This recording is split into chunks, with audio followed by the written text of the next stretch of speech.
anniversary of Yuri Gagarin's speech and the 40th anniversary of the first space shuttle launch. But even more so, it's the 20th anniversary of Yuri's night. And it's kind of amazing that it's been in celebration for 20 years. The International Day of Human Spaceflight declared by the UN. And just an incredible day to celebrate space and the wonder of space and the joy of collaboration and discovery and cooperation with folks all over the world. And so we're just incredibly pleased to be able to bring you this show, due to COVID, a remote show, but with some incredible people, leading off with, of course, our first speaker, which we'll get to in one moment. So I'm just so excited. We're just incredible group of human beings, and I'm so grateful to be here with you. We haven't got to be on stage at Yuri's night for a while, so this is an awesome moment. This is my husband too. After we started Yuri's night, we decided maybe we should start a family too. So it's been a good 20 years. It's been good to us. And you look amazing. So you want to say a word about your dress before we dive into our first guest? Oh yeah. So you'll notice they're lighting. This is a design by Anouk, and she created this meteorite dress. So if you see it going off, it's because I have a Raspberry Pi on my back, and it's actually getting real-time meteorite data from around the planet. Anytime a meteorite hits the Earth, you'll see them light up. So it's basically a shooting star. So anytime you see it light up, you can go ahead and make your wish for the future of the cosmos. So normally, there would be parties all over the planet. United States, Europe, Russia, Africa, Antarctica, even the International Space Station. This year, I think they're still celebrating on ISS, but otherwise, it's probably more local things. And next year, we hope, thanks to the power of science, that we're going to be back on track and have events all over the planet. But this year, we're coming to you live from California to share just an incredible lineup of people. You're going to want to stay through the whole period because we've got some incredible surprises in store. Loretta and the whole team here have done an incredible job of bringing together just very inspiring, fun people and causes and things that you're going to want to hear about. So we're really excited to take that to you. But I think, we might as well kick it off in the biggest way we can by starting with our first guest. Does that sound okay to you? We're going to go big. Yeah, we got time zones to deal with. So we're going to start on the as far east as possible and bring in our most favorite extraordinary human being on the planet. Loretta. Hi, George. Hi, Richard. My Sorry. God, George. I still fanboy out every time I see you. You lucky bastard. Who's that on your left? I was looking at her thinking, where's Loretta? She just looks stunning. Anyway. It's great to see you, Richard. Thank you so much for sparing a few minutes for Yuri's night and for space. I know you have an incredibly busy life. And, it is so great to have you because you are an inspiration to us all. And what you have brought to planet Earth, to Spaceship Earth, is, more than just space, although we're going to talk about space, but it is also, so much across a whole range of philanthropic projects. And just basically, you are a force of good on the planet. And we need more forces of good these days. There's a real need for that. But before we begin, Richard, we thought before you say anything, I just want to make it clear that what I brought as far as space is concerned is a mutual thing between us both. So it would not have been possible without you and the incredible team that you built up and led. So anyway, big thank you for that. And anyway, I won't interrupt anymore, but thank you. No, it was great. And so we're gonna have a great chance. Woohoo! Terrific. Kick us off right. So I think we have this cool video that Galactic just debuted just a second ago, and just to get everybody in the right spirit for space, we thought we would just play that. It features your latest spaceship, Richard. So why don't we just, if we could, why don't we just roll that, and then we'll have a little conversation about the future. We were born to look up. It's intrinsic, instinctive, undeniable. To be human is to be curious. To wonder what lies above. dream of what awaits, to imagine what it feels like, what it sounds like, and what it looks like.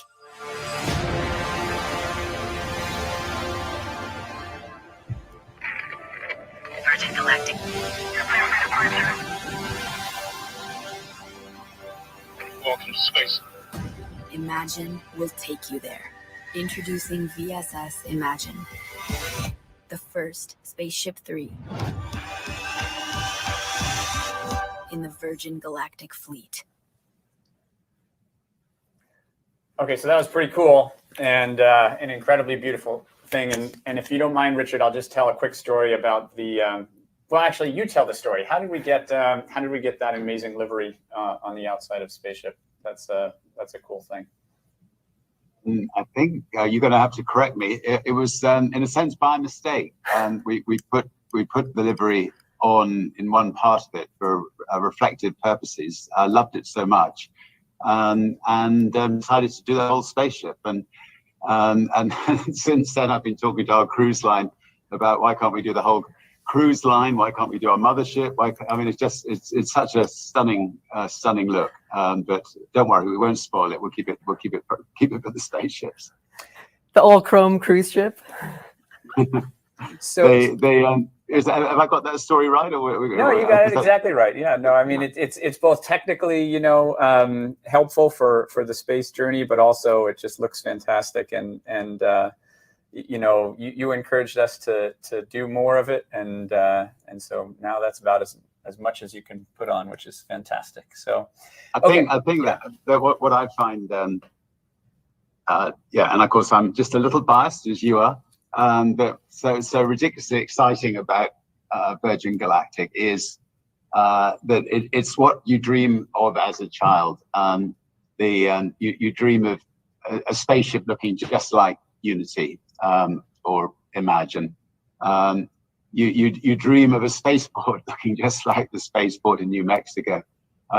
You dream of a mothership, just like Eve. I mean, it's just the incredible team at Virgin that I think just created what every single kid dreams of, and now as a big kid, really looking forward to getting on and getting up there. Yeah. So I don't want to get into the exact numbers, but you were sort of in your, younger years when we went through some of the, the original dates of human space, the original milestones, Yuri's flight and Neil and Buzz going to the moon. Is there any one of those dates that sort of sticks out from your youth that, that had a big impression on you? Was it, it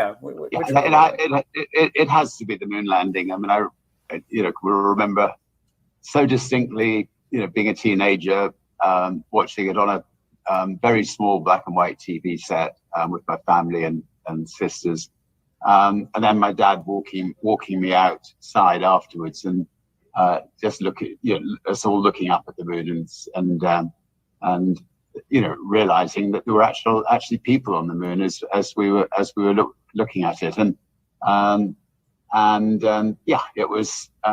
it was something that every kid of my age or younger at the time was bowled over about all over the world, and what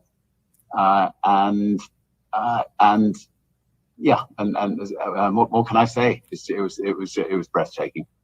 That's great. So Richard, in many ways, you've been a catalyst for this commercial spaceflight revolution that we're now enjoying. Even from back before our X Prize days, where we first connected with you and on to Virgin Galactic and Virgin Orbit.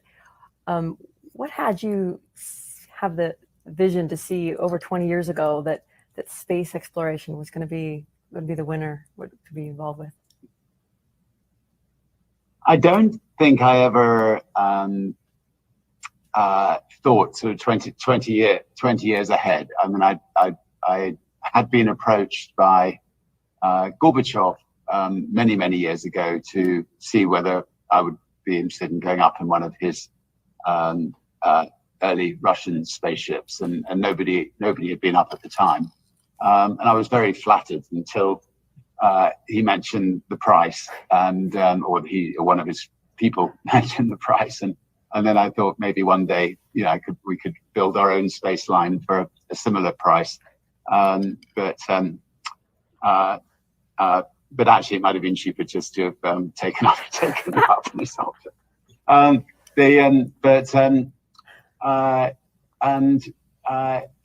it did get me thinking, that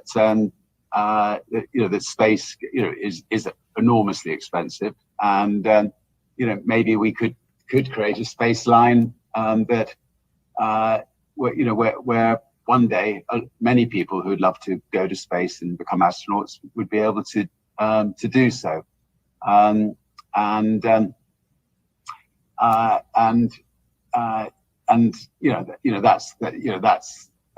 that's the dream we've sort of been working on for the last 17, 18 years. We never thought it would take this long. We never thought it would cost as much as it did. But it's been worth every cent, and it's been the most fascinating journey. And obviously we've had our downs as well as our ups, but overall it's been absolutely extraordinary. And I've been very, very lucky to have been able to experience it with you two as well, and the great team you pulled together. I'm trying to not be distracted by seeing myself on the screen. Let me just put this in front. I'll just keep Loretta on the right. Okay, now we got it. It's very, very, very. I'm trying to turn away as I see myself speak. It's a horrible sight. Yeah, I know the feeling. So, all right. So we've got just a couple more minutes. We're going to keep this show on track, as I always try to do. So your career, Richard, has obviously spanned not just space, but music. And one of the fun questions that we thought we'd ask, given all the amazing musicians and artists that you've known throughout your the course of your life, is there anybody that you can think of who might really enjoy a flight to space, or who would really take advantage of that, going up into space? I don't know if there's anybody who comes to mind. Well, look, it was great seeing Brian May earlier on. It ages me, but I actually promoted the Queen's very first concert in Hyde Park many years ago, and got to know the band well, and it was a wonderful seeing all their success. Another artist that we had on Virgin was David Bowie. Now, he obviously wrote one classic song about space, but he also very much wanted to go into space, and so when I go to space, I'll definitely do it, keeping him very, very much in mind. Yeah, I think I might not have to name a spaceship after David Bowie when I get the chance, so that'll be my tribute to him. He was always who I wanted to have on Yuri's night, and I never got to do that, so we'll honor him that way. He was absolutely delightful. Maybe one couple more minutes left. Do you want to ask a question? Please. Okay. So one of the things that I think is really cool, Richard, is that there are very few organizations in human history that have put a human in space and put satellites in space. So I actually did a survey, and I consulted my resident expert, Jonathan McDowell, at Harvard University, Harvard Smithsonian, to talk about this issue. And while you can sort of debate a bit here and there, I think it's about 5 organizations who have ever done this, and Virgin is one of them, right? And so I think that's just an amazing thing that you have created, is or that the team and you have created is this thing that has done something that literally only a few organizations in history have done, created 2 different space vehicles, working space vehicles. And I know, just to give Virgin Orbit a little love, it was a great moment, I think, for you when that went up earlier this year, and so happy for the team that the satellite, not just the humans went up, but also the satellites. And I don't know if you want to say anything about Orbit, but it's just an incredible group of people over there. Yeah, they are extraordinary, as is so many people working in the space industry. I mean, it's such an exciting time.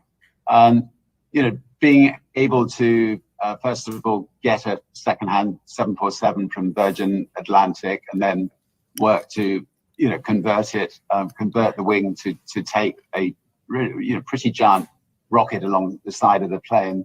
That was a wonderful challenge which they pulled off. And then obviously to build the rockets that can be launched from anywhere in the world from air and successfully put into orbit and dropping off. I think they dropped off 9 satellites successful on that first mission, and now they're gearing up, for the second mission and the third mission and the fourth mission and so on. So, it was a not perhaps quite as emotional as the first day that we put our people into space, but it still meant a hell of a lot. And I think, I think that one of the sort of premises of Virgin, which you espoused so much, is to try to to be the space company that is a space company for Earth, and obviously satellites are very much play such a critical role back here on Earth. So exciting. Yeah. Sorry. Go ahead. That's just gonna wrap us up. Yeah. That's really great. I really love, Richard, in the 15 years that we've been known you and been working with you, it's been such a delight and such a privilege. And I love how you keep invoking our team, the whole team at Virgin Galactic, all the space wrenches and the pilots and the engineers, everyone who makes this happen. It's an extraordinary community of people. It's a privilege of our life to work with them. And so I just honor you and thank you for how much you include them in the story. And anyone of them who are watching, we love you. And we're actually going to flip to one of our newest members. Joe Rohde came to us from Disney, and hear a little bit more about our Virgin journey and vision from Joe. But we thank you for coming. It's always great to see you. I can't wait to see you in person again. And I love you so much. Thanks, Larissa. Thanks, George. Thanks for everything. Okay. Cheers. Thanks so much, Richard. Bye. Appreciate it. Bye. Okay. Bye-bye. I am of the generation that, when I was born, there was nothing in the sky except stars. Nothing. No Sputnik, no space race, nothing. So I've seen the entirety of the history of space unfold across my lifetime. My name is Joe Rohde. I've just joined the Virgin Galactic team. I come from a long history with Walt Disney Imagineering, 40 years. I have worked for a long time in projects that involve this sort of transformational power of adventure, to go somewhere you have never been, to do something you've never done, see something you've never seen, changes you. Well, this is one of the most profound things that can happen to you. To go beyond the reaches of the Earth into space and to look back down at it is a spectacularly unique opportunity with a huge potential for transformational change in a person. I mean, a tremendous amount of work, years and years of work, have gone into this moment where we are now, poised at the beginning of a period of tremendous growth. And what Virgin Galactic is in the process of doing with democratizing space travel has reached this moment now where it's going to enter history. That only happens once. It happens once in history. It's happening now. It's happening here. So this place where we are here in New Mexico has two meanings. It is New Mexico, a place that's been here for centuries with cultures that go back as far as we can measure. It is also the place from which this new history is going to begin. It's very rare to be a person who gets to be in the place, in the time when history begins like that. So if you accept that this change is positive and that this will motivate people and drive people to take action on behalf of this planet that they look down on, you're creating a machine for epiphanies, a machine for activism, a machine for social action that just is producing heroes, one after another, as it sends them up into space, gives them this incredible experience and then returns them back with a directed sense of purpose and action to do something about this, to do something on behalf of the gem that you've been privileged to look down at.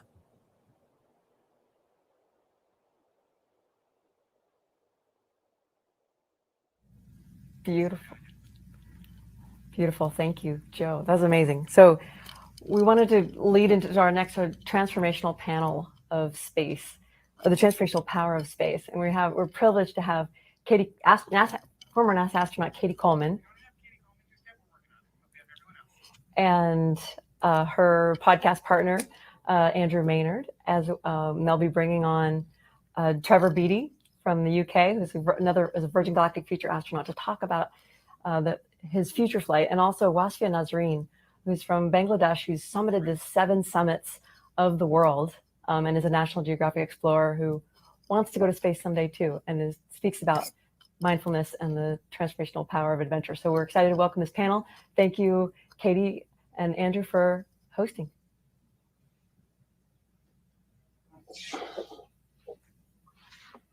Let's go, Katie.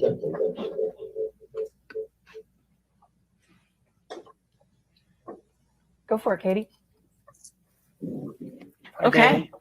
Great to see You're you. live. It's always You're hard to know live. where you are in Yay. these virtual spaces. I know. I'd like to welcome everyone to the 60th anniversary of Yuri's Night. It's a very exciting night for me because I was up on the space station for the 50th anniversary of Yuri's Night. And it meant so much to myself and my crew, but even more than that, people who made it really special are the people you were just looking at, Loretta and her crew. This is our crew up in space on Yuri's Night. I'm the one with the very big hair.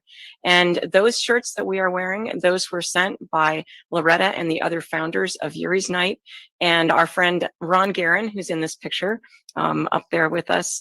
And it's funny, not everybody's on the same page sometimes, but all of us on this broadcast understand how important it is to celebrate the fact that it's, a human left the Earth, and we should celebrate that all over the world, and certainly up on the space station. And Ron Guerin fought tooth and nail to get those shirts up there, and that's why I'm so proud of this picture. But now I'd like to go ahead and join up with the rest of my crew and talk about what that perspective really means to so many of us. For me, hello, Andrew, Wasfia, Trevor. It meant the world to me. I just want to say that perspective for me is looking down at the Earth and realizing that 50 years earlier, one human left and so many have left since then, and looking at what's going to happen in our future now. For me, looking down, it was really that everyone lived there. Everyone except the 6 of us was back on Earth. And it was clear to me that if they only knew how to be connected with each other, we could do anything. So it's pretty exciting to see that future actually happening. Andrew, why don't you take over? This is Andrew and I co-host a project. This is Andrew Maynard. He's a physicist and an author, wrote a book called Future Rising, and he's all about the sort of intersection of people and technology. And he and I host a podcast recently released that is called Mission Interplanetary, and this is the Yuri's Night edition. Andrew, over to you.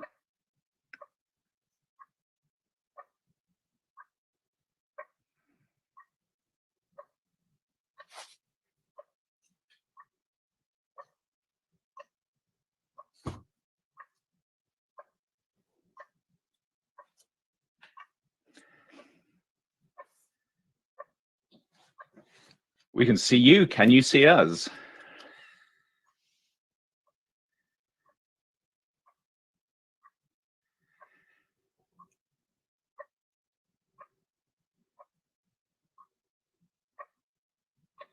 I am hearing you on another computer. So Katie, go ahead. I can hear you now, and I'll just keep myself and muted unless I'm nothing's talking. coming out, or we don't have any sound.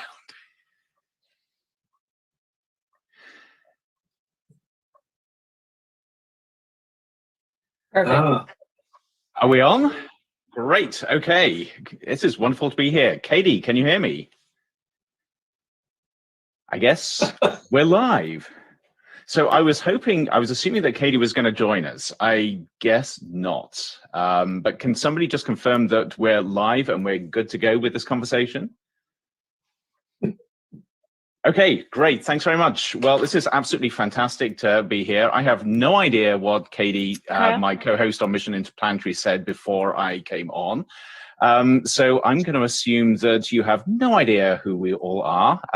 So brief introductions. My name's Andrew Maynard. I am the co-host with Katie of the Mission Interplanetary podcast, as well as a professor at Arizona State University.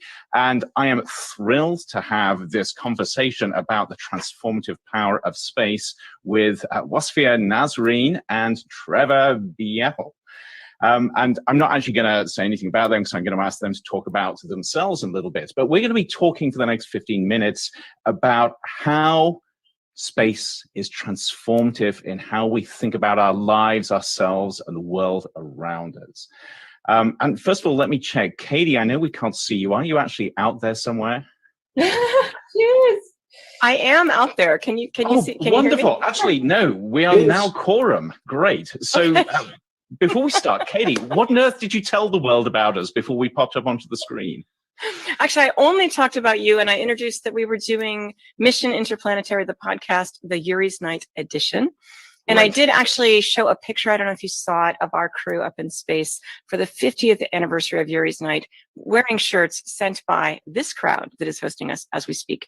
But I've been hearing everything you said, and it seems like it's working so far. Okay, so are we good to start this conversation? And I want to start off with Wasfia, if you're okay with me pushing ahead with this, Katie, because you've already been talking for a while. So Wasfia, out of the people here, so 2 of us have been to space. 2 of us haven't. I'm one of the ones that haven't. Oh, sorry, no, 1 of us has been to space. 3 of us haven't. 1 of us desperately wants to get there. And we get there Wasfia has been very high, okay? Right, and so that's the where I was highest going point with this. on 7 continents. And I think she's got quite a perspective. And I do want to go to space, so I'm kind of on with Trevor at this moment. So Wasfia, tell us a little bit about your journey. So yes, you have done some incredible stuff, climbing the highest peaks on this planet. So you've been within touching distance of space, all through your own steam. Well, I know we're a few miles away, but metaphorically touching distance. What inspired you to do this, and how did it change you?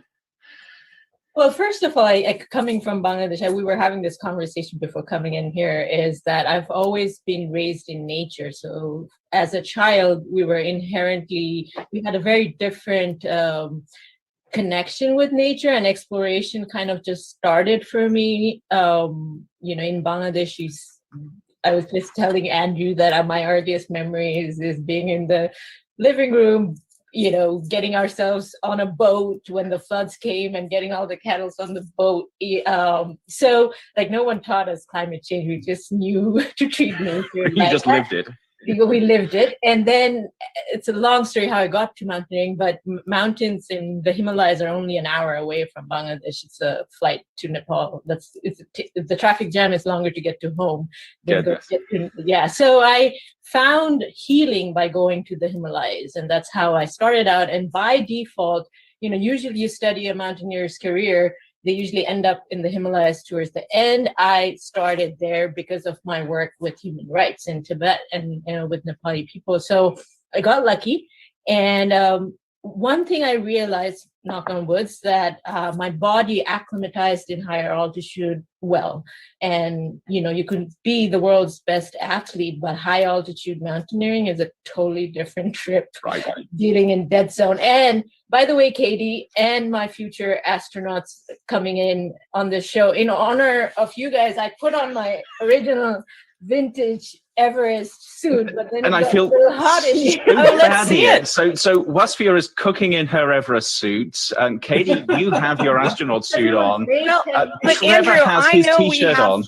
We have a uniform. Oh, let's see. I want to see this. Oh my goodness! You actually party without a costume. We've now got 2 minutes before Wasfia expires because it's so hot in that suit. Andrew, I know we have a uniform for the podcast, and so I'm wearing my black. Black, yes, perfect. And with Baby Yoda. Baby Yeah, Yoda. you got Baby Yoda. I forgot to put my Baby Yoda on. Yes. So, Trevor, it's no pressure, but you are wearing a cool T-shirt. This is a very important T-shirt to me. It is. This is my Lunar Industries T-shirt, as featured in the movie Moon. There we are. Oh my goodness. That's what I was trying to figure out what it came from. I would like to understand more about what that movie meant to you, Trevor. That movie means everything to me. Everything. That movie changed my life. You should actually explain to people what it is, Trevor, because we know. But sure. Yeah, you should say. Sure. Yeah, it's directed by Duncan Jones, who is a living legend, and it was his debut film, his first movie, and he won a BAFTA for that. And it's a film it's science fiction, but it's kind of based on science fact. It's about a lonely helium-3 miner mining helium-3 on the moon, working for Lunar Industries. Right. And he's a long way from home. And there's a massive twist in the tale, which I don't want to give a spoiler to. Okay, so everybody needs to go out and watch that movie. It's called Moon, directed by Duncan Jones. So I It's want about people. And then actually, I'm just going to tell folks we have about 5 minutes left despite our difficulties. But I think we can get a lot out on the table for folks in 5 minutes. Go ahead, Andrew. Yeah, no, so actually I want to weave these two stories in. So I want to come back to Wasphere in a second with your story about sort of going up to Everest. But Trevor, I love the story about you making the movie the Moon, because that ties in with this ambition you've had to go to space. And we were talking earlier, you showed me your book from when you were a kid. You've got to show that to everybody, because this is, I guess this is part of your journey, not only making the movie, but your journey towards actually physically getting into space. Well, people say that, they dream from childhood of wanting to travel to space. I have physical evidence of that in this precious object, which is my space project from school. It's the only object awesome. I have. It's the only object I still have from my childhood.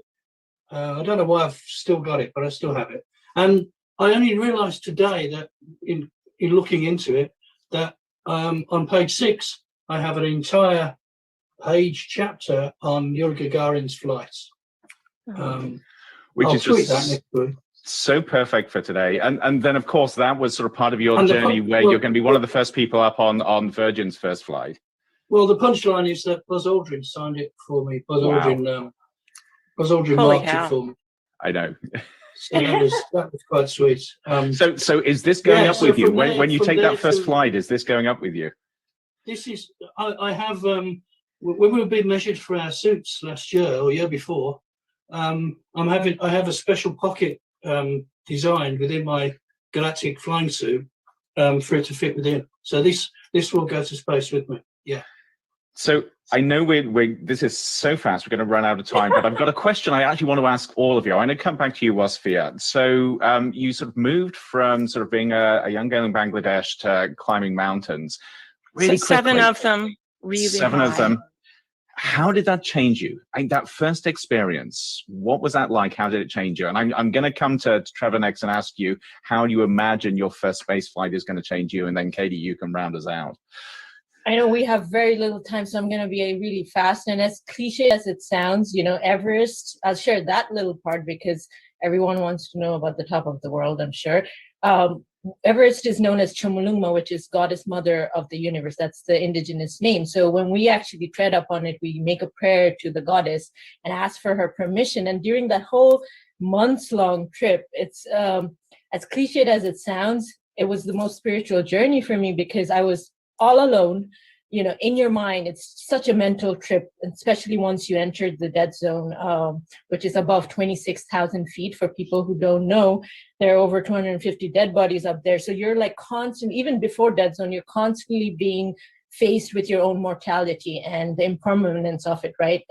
But then on my last summit push, this is after 2.5 months of being on the mountain, as I'm like reaching the summit, and you make the summit push during nighttime, so you have no idea of what's around you. I mean, but you can't see it. The sun started coming half an hour before I reached the summit, and that was the first time. This is like at the edge of 29,000 feet by foot after months of like going through the extreme most adventure. I mean, dealing with death. I had to cross 7 dead bodies just that night, out of which 5 were people I knew and had tea with in base camp. And then out comes the sun, kind of like the flight that when you take, and I know astronauts can relate with it. It's the, orbital perspective of, the vantage point of seeing the curvature of the Earth. Right. Sun coming up, and that was the first time I still remember looking on my right. And this is the point where you can actually choose which country you want to die in. If you fall on the right, you die in Tibet. If you fall on the left, you're basically towards the end, and you die on the left, you die in Nepal. So I remember the sun coming out from Tibet side and illuminating because around Everest, it's the biggest mountains of the Himalayas, right? And so all these big mamas looking up on, the mountains that I used to look up on, they're all below me. And this is when I was like, and by the time I reached the summit, I was watching sunrise on top of the world and just crying. And the overriding emotion at that time, there were so many emotions and memories, right? But the overriding emotion was gratitude and of how interconnected I was, even though I felt like a little dot on the planet. There were billions of these dots in the planet, but I could feel and breathe and vibrate with each of them, not just human beings, but all beings on the planet. And incredible. Yeah. I think, one of our common friends, Katie and I have, is astronaut Ron Guerin, who's coming up shortly. We have, and whom I had the privilege of meeting right after I came down from the summit of Everest, and he came back from space. So we met at that point, and he talks about it in his book, The Orbital Perspective. You don't actually have to be up there on any high point to live with that orbital perspective of interconnectedness. We're all so connected, and that's really transformed me, my life 10 years ago. And just an incredible story, and I know we got to wrap this up, but really quickly, Trevor. So you are going to experience something similar, but also something very different when you go up on that first flight. How are you expecting that to change you really fast? I hope it does. I know that it will, because everyone who's been to space has come back a changed person. Scientists have come back as poets. Engineers and pilots have come back as painters and visionaries. What happens when you send a self-selecting bunch of creative Herberts up there? We don't know how we're going to come back. We're going to watch this space. We're going to watch this space. And that's why I'm so jealous of these two amazing women. They've done it. Katie, back to you. Hey, thanks so much for everyone being here, and we will leave you to Yuri's night. And everyone's going to have a perspective. We're anxious, all of us, to hear all of them. It's been a wonderful time to be together, and I so much look forward to the future. And we'll answer some of those questions on Mission Interplanetary. You can catch it on your podcast places. We'll talk to interesting people just like these folks. Great. Thanks, everyone. Thank you.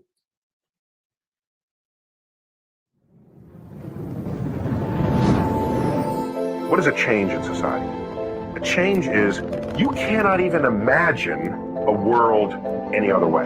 For most of the world, Nichelle Nichols is Lieutenant Uhura pop culture icon. But what they don't know is that she changed the space program forever. The astronaut corps was really kind of the old boys club. It was all white Anglo-Saxon male. Oh, I dreamed of becoming an astronaut, but NASA said that women weren't being considered for the job. The argument was made that there were no qualified black people. When is America going to put a woman in space? When is America going to put a black person in space? We could have done it if they would just let us. I resented that and decided I was going to do something about it. And she's saying, where are my people? That was the spark that caused NASA to say, how do we go about this? I challenged everyone to answer the question, and NASA said, how about Lieutenant Uhura?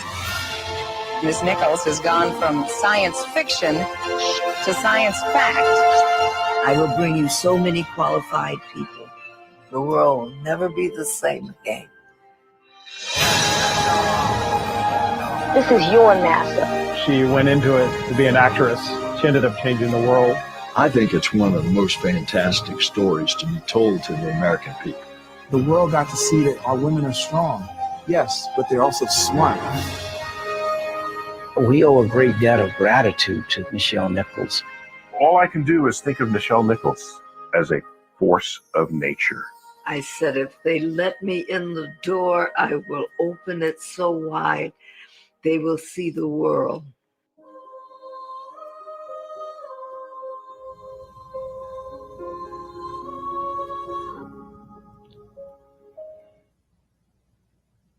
Beautiful. So Nichelle Nichols is a hero of ours, and she's actually been at Yuri's Night events in the past, and we saw that trailer and we knew it was something we wanted to share with our audience.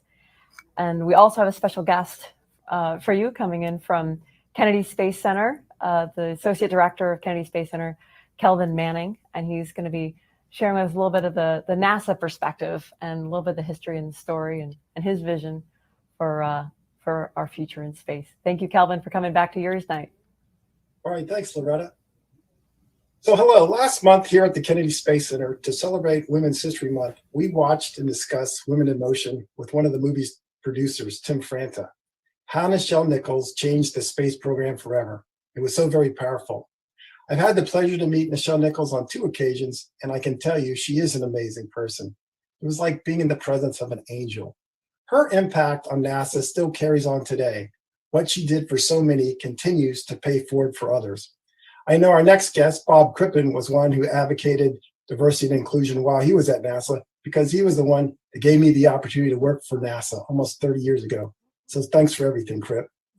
NASA continues to embrace diversity, equity, and inclusion as we move forward with the Artemis program to put the first woman and the next man on the surface of the moon. NASA has been the best place to work in the federal government for the last 8+ years for many reasons. In 2019, we proactively rolled out a unity campaign to power and propel NASA organizations and people to focus and work together even more effectively to accomplish NASA's missions. Last July, NASA added inclusion as our 5th core value to go along with safety, integrity, teamwork, and excellence, all essential to mission success. And you can see those on the wall behind me. And now, with the new administration, NASA has placed renewed emphasis on diversity, equity, and inclusion. So diversity, the entire universe of differences and similarities. Equity, the consistent and systematic, fair, just, and impartial treatment of all individuals, including individuals who belong to underserved communities that have been denied such treatment. And inclusion, the full participation, belonging, and contribution of organizations and individuals.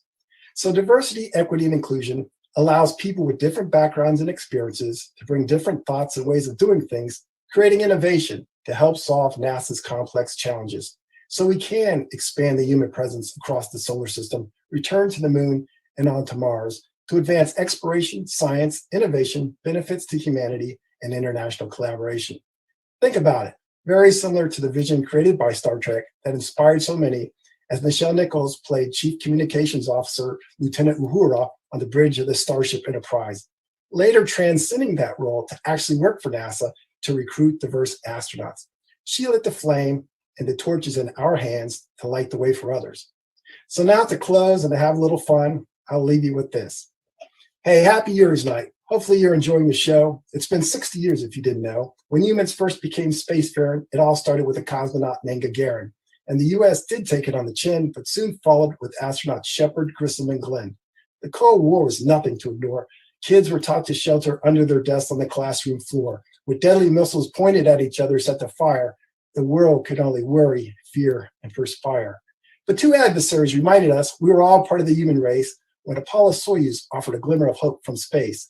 Later, when astronauts and cosmonauts lived on Mir, our country's space relations shifted into high gear. Space shuttles flew international crews, developing new technologies and making world news, eventually building a space station representing 16 different nations.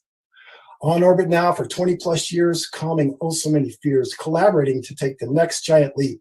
It will take all of us to carry out such an intimidating feat, returning to the moon and then to Mars and on to the stars, continuing with what we've begun because what we learn benefits everyone.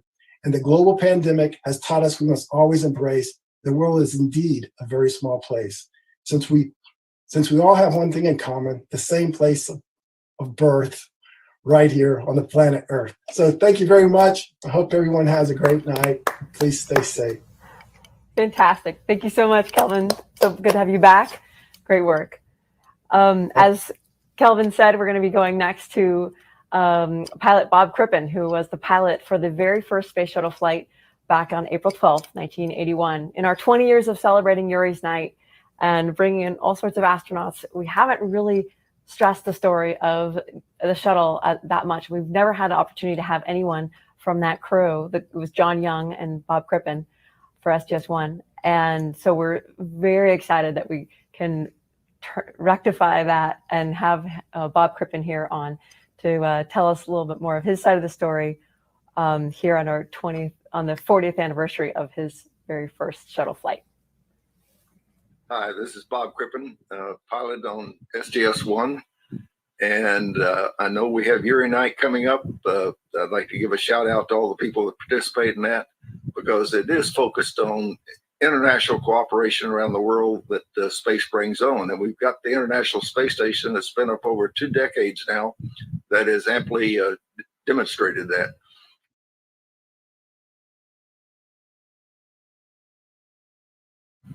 I have to admit that neither John or I think, thought about it. We were so wrapped up in trying to get the space shuttle flying that that wasn't where our focus was.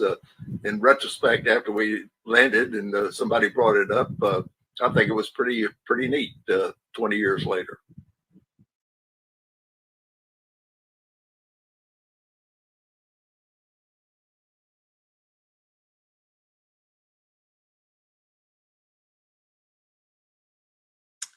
All right, I think our time has come, Luca. So hello, everybody. Welcome to the 60th anniversary of Humanity in Space, Yuri's Night 2021. Also the 40th anniversary of the Space Shuttle and the 20th anniversary of Yuri's Night in aggregate. I'm Richard Garriott. I'm one of your 2 panelists here today. With me is my dear friend and fellow space traveler Luca Parmitano, and let me just set the stage for the 15-minute conversation we're going to have. I have been doing some Yuri's Night stuff on and off for quite a few years, and Loretta for this year called me up and she said, "Richard, if there was one other traveler in space, who is it that you would like to have a conversation with?" And I actually said, "It's Luca," and he probably doesn't even know. He doesn't even probably know why. But I don't. Yeah, because we've never talked about it. But it's absolutely true. And let me kind of set the stage as to why. I've grown up, in the space industry. My father was an astronaut. I grew up with squawk boxes being mounted in my house to where we could hear the Capcom talking up and down to space. Even as a young child, we got briefings about malfunctions in space and how not to get too alarmed by them, because malfunctions happen on every flight.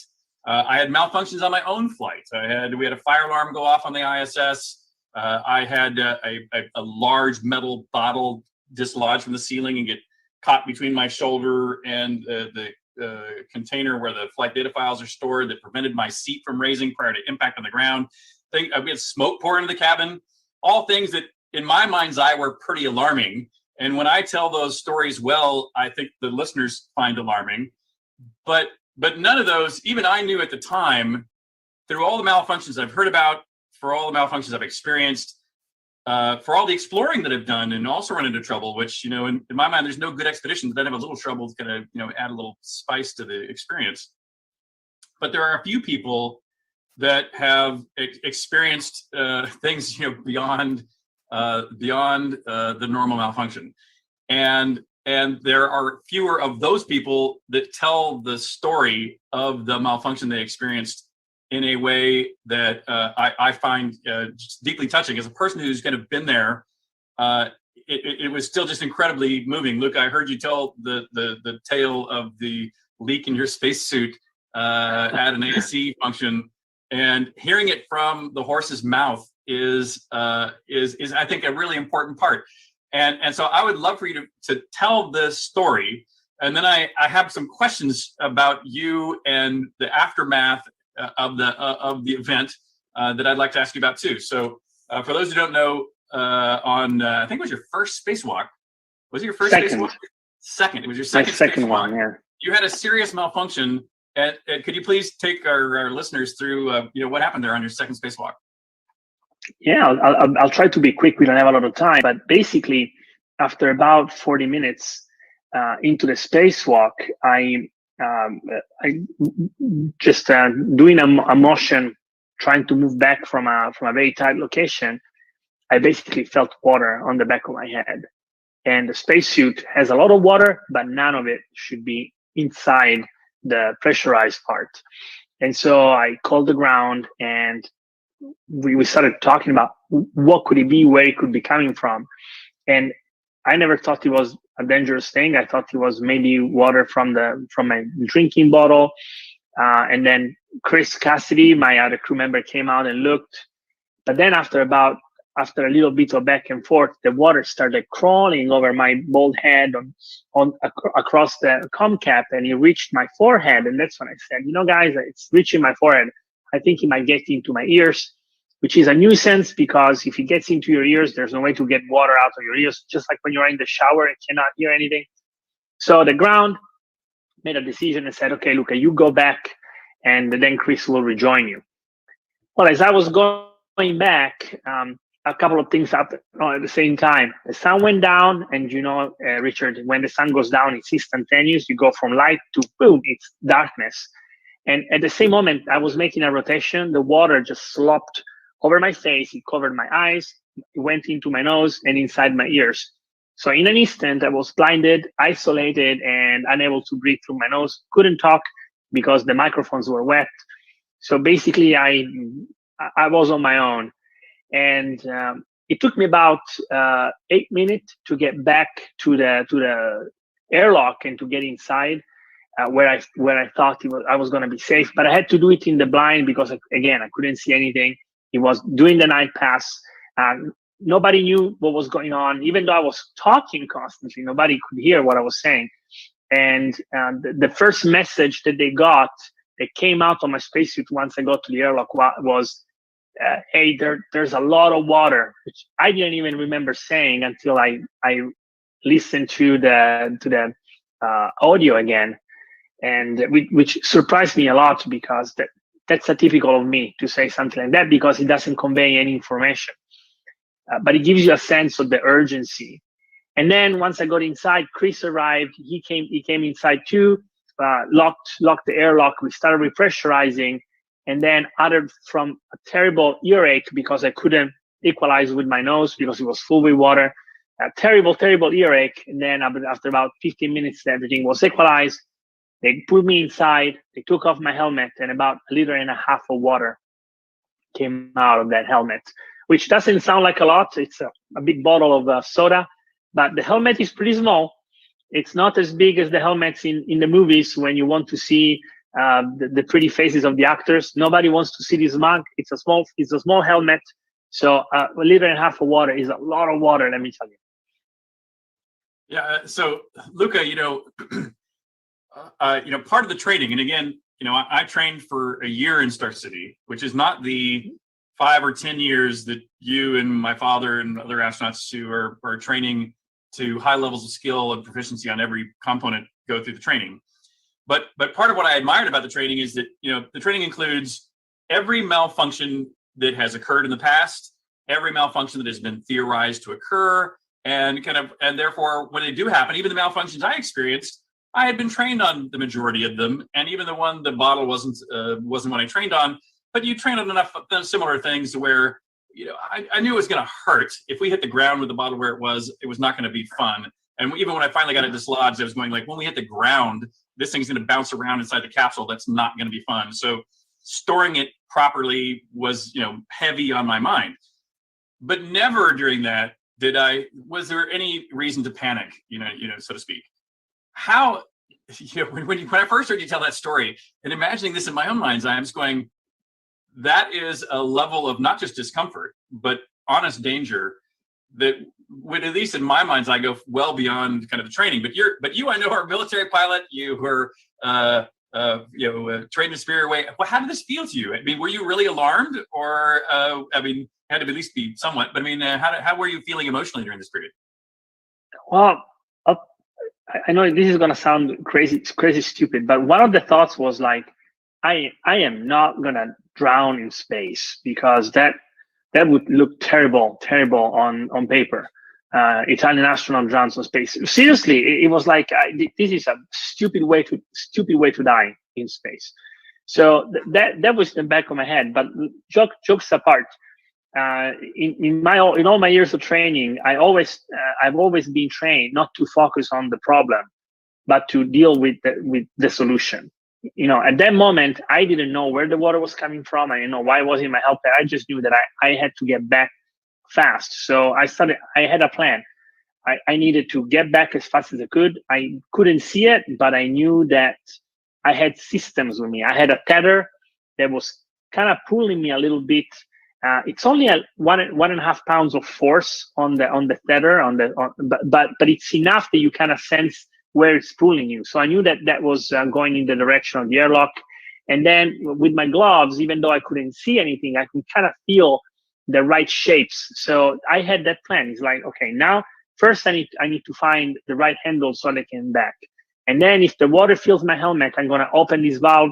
Maybe some water will come out and clear up my helmet. And if it doesn't, I have another valve in the center that will really make a big blow of air. Maybe will pull some of the water out of my face. So I had steps in my head that if things were going to get really, really bad, I maybe had some actions that I could take. But in the end, it's that you focus on what you have, not on what you're missing. I couldn't focus on not hearing, not seeing, because it's a fact. I couldn't hear, I couldn't see. So what I had were a good system, good hands, an idea of what the situation on the space station was, and that's how you keep your cool. And you were like 100 yards away from the airlock, weren't you? You were a pretty good distance out. Was that, or 50 yards? I was about 85 yards, 85 feet, 85 feet. 85 feet, so 50. Yeah, that's 50 yards. Yeah, about 30 meters. Yeah, but of course, you have to translate in three dimensions when you're moving around. So it's a slow going. Yeah, and even though I was never on the outside of the spacecraft, I did do the hydrolab work, and at least there, and on the 2 times I've been in the hydrolab, that would not have nearly been sufficient enough for me to imagine putting blinders on and feeling my way back into the airlock. And you were not in Orlan; you were in the U.S. suit. Is that right? In the EMU, yes. Okay. It's called the EMU Extravehicular Mobility Unit. Different kind of suit. And then when you went back on Expedition 6061, you did a few more spacewalks, right? I did 4 more. Four more spacewalks. So that's a total of 6. Yep, correct. Which is a lot of time outside the spacecraft. So the first time you went back out, were there any shadows of the past that did you inspect the the heating and cooling system extra thoroughly before you went out? No, So I was excited. That's in the past. I knew what to do. I was ready. I was so happy to have a chance to go back outside. Yeah, that's phenomenal. So I know we're officially at close to the end of our time there, but I just want to throw out a comment too about how I don't know if you feel this same way about kind of the history of those that came before us, but when we recently lost the first spacewalker, Alexei Leonov, and I'm sure you've heard him tell the story about trying to get back into the airlock to get inside, which was another one of these mind-blowing stories of having to turn down the pressure in a suit before you come in. And but one of the things I've always admired about everyone who's gone to space is the things you're articulating here so well, which is the ability to focus on the solution, not worry about the problem. And so I'm going to see if Kyle is ready to take back over from us, because I see we're at the end of our 15 minutes. Thank you so much, Richard, for inviting me. It was a pleasure. I appreciate it. Great seeing you guys. Thank you. Bye-bye.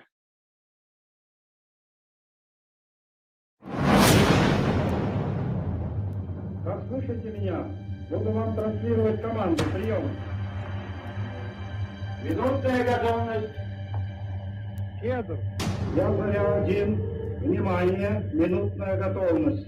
Минутная готовность. Вас понял, минутная готовность, занимал исходное положение, поэтому несколько задержал с ответом прием. Ключ на старт. Ключ на старт. Чисто. Затяжка 1. Продувка. Чисто будка. Ключ на дренаж. Ключ на дренаж. Зажигание.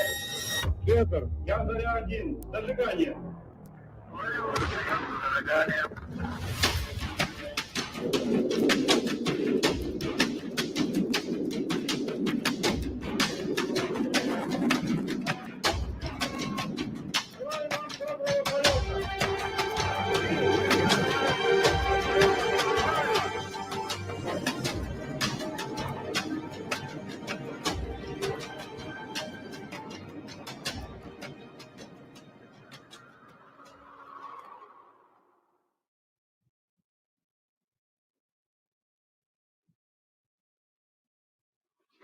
Hey there, everyone. Vance Henderson here, National Ambassador for Hendrick's Gin, that peculiar and odd gin that hails from Girvan, Scotland. So happy to be here tonight to celebrate Yuri's night, and in particular at this moment to make a delicious, cosmically delicious cocktail with Hendrick's Lunar, one of the sponsors for this evening. So if you have all of your ingredients ready, we're going to make this amazing cocktail wherever you are. If not, it's so easy. 4 ingredients, you can make it any other time. You've got fresh lime, cucumber for your garnish, some club soda or sparkling water, and simple syrup. And of course, Hendrick's Lunar from Hendrick's Gin. 11 botanicals, the odd and beautiful infusion of cucumber and rose petal. And for Hendrick's Lunar itself, we've added additional night blooming floral essence. Calming, cooling, refreshing, simply delicious for what I like to call cosmic crushable cocktails. All right. So the cocktail we're going to make today is called the Cosmic Cooler. It's a beautiful and delicious riff on a gin Ricky that hails from Washington, D.C., which is where I am tuning in from on this evening. So let's jump right into making this Cosmic Cooler with Hendrick's Lunar Gin. So this is a built cocktail. It's not shaken. You don't have to stir it.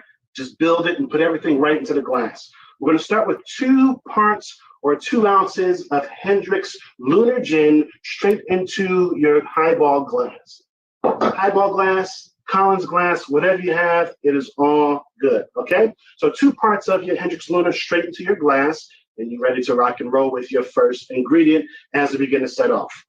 Now, you cannot have this particular cocktail without what we're going to use is citrus or lime juice. Whenever you're making cocktails at home and you're using citrus, you always want to have fresh citrus. Fresh is always the best. It just makes for a more bright, crushable cocktail, just completely bright. The citrus is nice, and it just lifts the cocktail completely versus some of those pasteurized juices. I know we're in a pandemic, so I won't give you too much shade if you have to do what you have to do. But when we come out and you invite me over for the parties and we're celebrating Yuri's night next year, no plastic fruit balls rolling around the house, all right? Remember that. All right, so we have 2 parts gin. We have 3/4 parts of fresh lime juice. Next up, we're going to add a little bit of simple syrup. We're going to do a 1/2 part or a 1/2 ounce. And we're not adding this for sweetness. We only want to add this for a certain mouthfeel. We want it to be silky, smooth, and beautiful and sit very nicely on our palate. So a certain mouthfeel is why we are adding that simple syrup. Very easy to make a simple syrup, equal parts sugar and water. You bring them together until the sugar dissolves, and there you have simple syrup. You can infuse it with citrus pills or spices or other items to get a different flavor, to add depth of flavor to your cocktail. And that's pretty much the base ingredients that we have. 2 parts of our Hendrick's Lunar Gin, 3/4 parts of fresh lime juice, a 1/2 part of simple syrup. Let's add the ice. Gotta have ice. Add this in. Now, you want to fill your glass about halfway or 3/4 of the way with ice. And then we're going to finish this cocktail with club soda or sparkling water. Plain is fine, or, you know, there are so many different flavored sparkling waters out there today. If you want to have orange sparkling water or cucumber or rose, that'll work fine as well. And in the land of Hendrix, we adore the mighty cucumber because, of course, 11 botanicals, cucumber, and rose petal essence. We have a cucumber spear here. This is going to be our garnish, and it's going to serve as our stirrer for the drink. And just like that, you have your cosmic cooler. So before I go, we're going to do our ritual for you. It's Yuri's night. We're celebrating. I've got my moon bathing goggles on. I've got my delicious cocktail. Wherever you are, you get your eye line on that moon. You get your pinky up and you press your pinky towards the moon. You pull in all those vibes and all that energy, all of that refreshment and healing notes, and you declare Carpe Noctem. Once you bring it all in, you take a deep breath, let it take over you, and declare again Carpe Noctem. And then you take that delicious cocktail that you just made with Hendrix Lunar, you raise it to the moon, and you declare one final time, Carpe Noctem. It has been an absolute pleasure to be with you tonight. Delicious cocktail with Hendrix Lunar Gin, the Cosmic Cooler. Hey, Yuri's night, so happy to celebrate. Carpe Noctem. Thank you, Vance. You're out of this world. I love it. It's great. We have 2 signature cocktails for the event this year. We're so excited. As Katie said earlier, we're going to be bringing on Ron Garan, who she had the privilege of being on orbit with on the International Space Station for the 50th anniversary of Yuri's flight 10 years ago, and showed the picture of all her crew with Ron floating in space. And we've been friends. Whilst I mentioned Ron, we've been friends with Ron for a long time. He's a great leader in our community, great friend of yours. He's been a speaker in Los Angeles. And so we're very grateful to have Ron Garan back to share with us on the 60th anniversary of human spaceflight. Ron. Greetings to everyone on this Yuri's Night celebration. You know, I was born in the year that Yuri Gagarin became the first human in space. This was at the height of the Cold War. 50 years later, almost to the day, from the very same launch pad that Yuri Gagarin launched from, I launched into space as a fully integrated member of a Russian spacecraft crew with a couple of Russian military officers on a spaceship called Gagarin. And as we stood at the base of the rocket that would take us to space on a cold April evening from a previously top secret Soviet military installation, I looked up at the rocket and I saw an American flag and a Russian flag side by side. That image was burned into me. You have to realize that for the first 15 years of my adult life, I trained to fight the Russians, America's most threatening enemy at the time. I was a Cold War fighter pilot stationed on the tip of the sword in the former West Germany before the fall of the Berlin Wall. And I fought in combat in another part of the world where I saw firsthand the horrors of war. Back then, I was operating in a 2-dimensional us versus them world. Yuri Gagarin's flight was that first step towards a planetary civilization. This moment marked an inflection point between 2 human epochs. It was the spark of an evolutionary phase shift where humanity was given the opportunity to transcend its humble beginnings and ascend to incomprehensible heights, literally and figuratively. During my last mission, which was designated as the mission to commemorate the 50th anniversary of humanity's first step into space, I often thought about how humanity evolved from small tribal communities to city-states to nation-states. I see before me the possibility that we can take that next step and become a civilization based on a planetary identity. It took humanity to leave the cradle of Earth to spark the first emergence of a planetary civilization. It is within our power to go from an identity that thinks this is my tribe, kingdom, nation, religion, to a planetary consciousness. And it's that planetary consciousness which will enable us to finally rise above our challenges and our problems. This is why I wrote the book Floating in Darkness, and this is why we are bringing together a chorus of voices of people who have seen the truth of our true unity from space. To all my fellow crewmates on Spaceship Earth, I say, Happy Yuri's Night. Thank you so much, Ron. That was totally inspiring, and thank you for all you're doing in your life to bring that message of inspiration to planet Earth. I will say before we move on to the next panel, which I am super excited about, that there's some great chat going on in the chat. Just great. So jump on in there. Scott Manley, doing great stuff as always. So picking out the background in Richard Garriott's, house. Great chat. So jump on in there and have some fun stuff.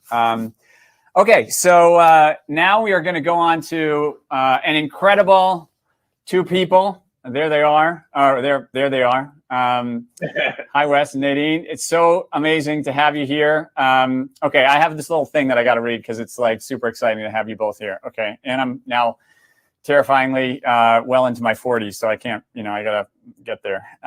Okay, so now we have the two of the principal stars of The Expanse, which is currently streaming seasons 1 through 5 on Amazon Prime. It's based on a series of amazing novels by Ty Frank and Daniel Abraham. The show was created by Mark Fergus and Hawk Ostby, screenwriters who are known for their work on Children of Men and Iron Man. Wes plays Amos Burton and Nadine plays Clarissa Mao. So first of all, welcome to you both. Thanks for having me. It's a pleasure. It's an honor to be here.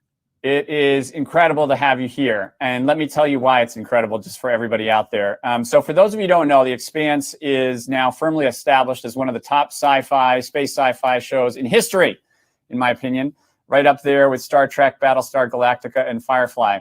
And now I have been a believer and an evangelist for your show since the start, particularly with this one over here. And it's currently shooting its 6th and final season. After going through a near-death experience in its 3rd season, when an epic fan-driven campaign to save the show ended in success at a space conference that I used to organize, which we can talk about in a little bit. If you have not watched the show, for all the viewers out there, and you like space, you should cancel whatever you're doing on Sunday and start binge-watching tomorrow. Okay, so that's the intro. Now let's get down into some questions. So first of all, it's so awesome to have you here. I know that you are not the characters that you play, but it's like exciting, for a fan like me to have you both here. But let's just get to you as people before we start talking about the show or space, which is going to be two things that are really fun to do. And maybe, Wes, if you don't mind, maybe we'll start with you. So I think it's super cool how you broke into acting and TV and everything. And so maybe you could just tell us a little bit about that because it's a super cool story. Well, I mean, I started when I was really young, and I always wanted to be a part of storytelling, and I didn't know how that was actually going to manifest. But I was in the military, and I was in crash and rescue. I worked on the USS Bellawood. I worked on the flight deck. And 3 months before I was getting out, Denzel Washington was shooting the Antoine Fisher story on our ship. And they wanted authentic military guys to go in and audition to be a part of the movie. And it just so happens that I was the only guy on the ship that had any experience. So they had me come in, and it was one of those rare connections with the casting director, Robbie Reed. And we had a great reading and a great experience. And that's how it all started from there. I have the U.S. Navy to thank for the career that I have. Go Navy. All right. So that's amazing. And I think we're all lucky that happened and that you've had such an incredible career since then. So Nadine, now you're an incredible actress, but also an incredible philanthropist, and the work that you've been doing in a charity and your organization, True Connection, is so inspiring. I was reading about it over the last few days. I was wondering if you could just share a bit about that part of your life and what the goals are and anything you'd like to share with our viewers today. Yeah, I just, I've always been one to be of service in any way that I can and volunteer. It started actually with developmentally disabled adults, working with them in theater. And I just loved it so much. It was my favorite part of the week, working with them. It took 2 years, but we got them off script, improving their shows. And it was just so rewarding and fun. And I was like, I just want to do something more. And so I ended up going to Africa and doing healing arts programs out there, helping orphans dealing with their trauma and creatively expressing their stories. And that somehow turned into social emotional learning, which I know your wife, Loretta, is also in emotional intelligence, which I just find so fascinating and fun. But we just started, getting the SEL programs out there with youth because it encapsulates everything I'm passionate about. Just all of the self-awareness and self-management, self-regulation, which is something I needed to learn deeply about in my healing journey. And then, problem solving, critical thinking, and creatively expressing yourself so that in alignment with your goals so that you can be of service and live a purposeful, meaningful life. I think it's so rewarding to give that to our youth because unfortunately our education isn't really guiding our kids in that way yet. So we started getting these SEL programs into the LAPD with the youth cadets, and then learned that we had to train some of the officers to teach the cadets. So now we're starting to train some of the LAPD officers in social emotional learning, which is really important in that social empathy piece, especially before learning about diversity, equity, and inclusion, which your last guest, Calvin Menning, was talking about. So just volunteering and spending my time when I'm not on set, just hanging out with some youth, doing mindfulness. That is beautiful and awesome. And I encourage everyone to check out your organization and support it if they can. Again, it's called True Connection, and you can see some incredible stories online at your website. So, and I think almost you underplay it. Like, you have spent a huge amount of your time in your career pouring life energy into these kids, and we're all inspired by what you do. So thank you for that. Okay. So I don't want to give away too much on the show. So I'm going to not focus too much on the current season. People should go watch it. There's some really interesting stuff happening between your two characters. But anyway, I don't want to get that into that. I want to talk a little bit about the macro space stuff. So the showrunner or co-showrunner, I'm not sure, whatever, is a guy named Naren Shankar. And people should know about this guy. I've actually met him a few times. He came up to Mojave, I think. He's one of the most interesting people in entertainment. For those of you who don't know, he has a BS, MS, and PhD in applied physics and electrical engineering from Cornell, right? So he is the real deal. He knows his stuff. And what I find fascinating is that I've had conversations about how he wants to inject as much accuracy into the shows that he works on that he can, scientific accuracy, but at the same time, he's got to have a good story, And so how is it to work with Naren, and also a whole community of writers and people who want to do real hard communication of science and stuff, but also just want to have a kick-ass show? I'd love to hear your thoughts on that. Either of you, sorry. Yeah, I mean, I think Naren is hands down the best showrunner I've ever worked with. And he has so many different sides. He has so many different forms of intelligence. He has creative intelligence. He understands storytelling, but he understands physics. He understands everything there is to know about space and being in space, and so for him, being authentic is so important to him.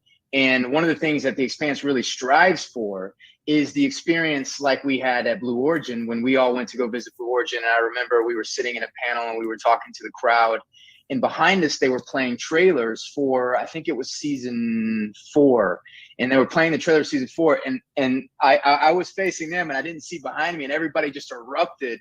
And I turned around and looked, and the landing of the Rocinante on Illis was done in such a way that really excited everybody watching it, and that just made me proud to be a part of the show, and proud to have Naren as a showrunner that understood how to create something like that would get all these brilliant people at Blue Origin screaming and going crazy about the landing. That's awesome. Nadine, is there anything you want to add to that?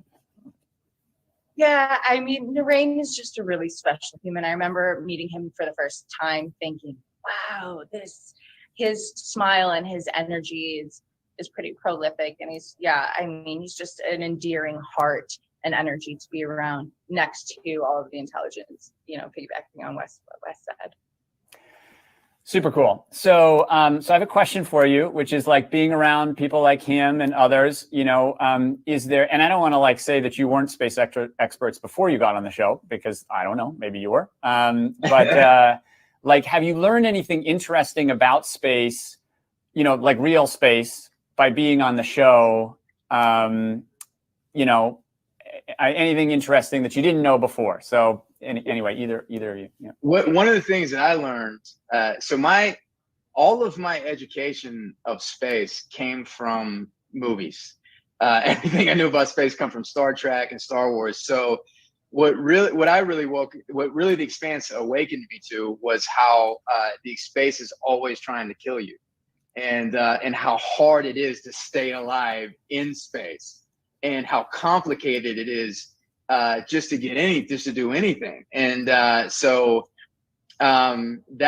it's not as easy as being beamed to a planet. There's a whole lot of stuff that has to happen before that. So learning that has been something big that's happened for me in the show.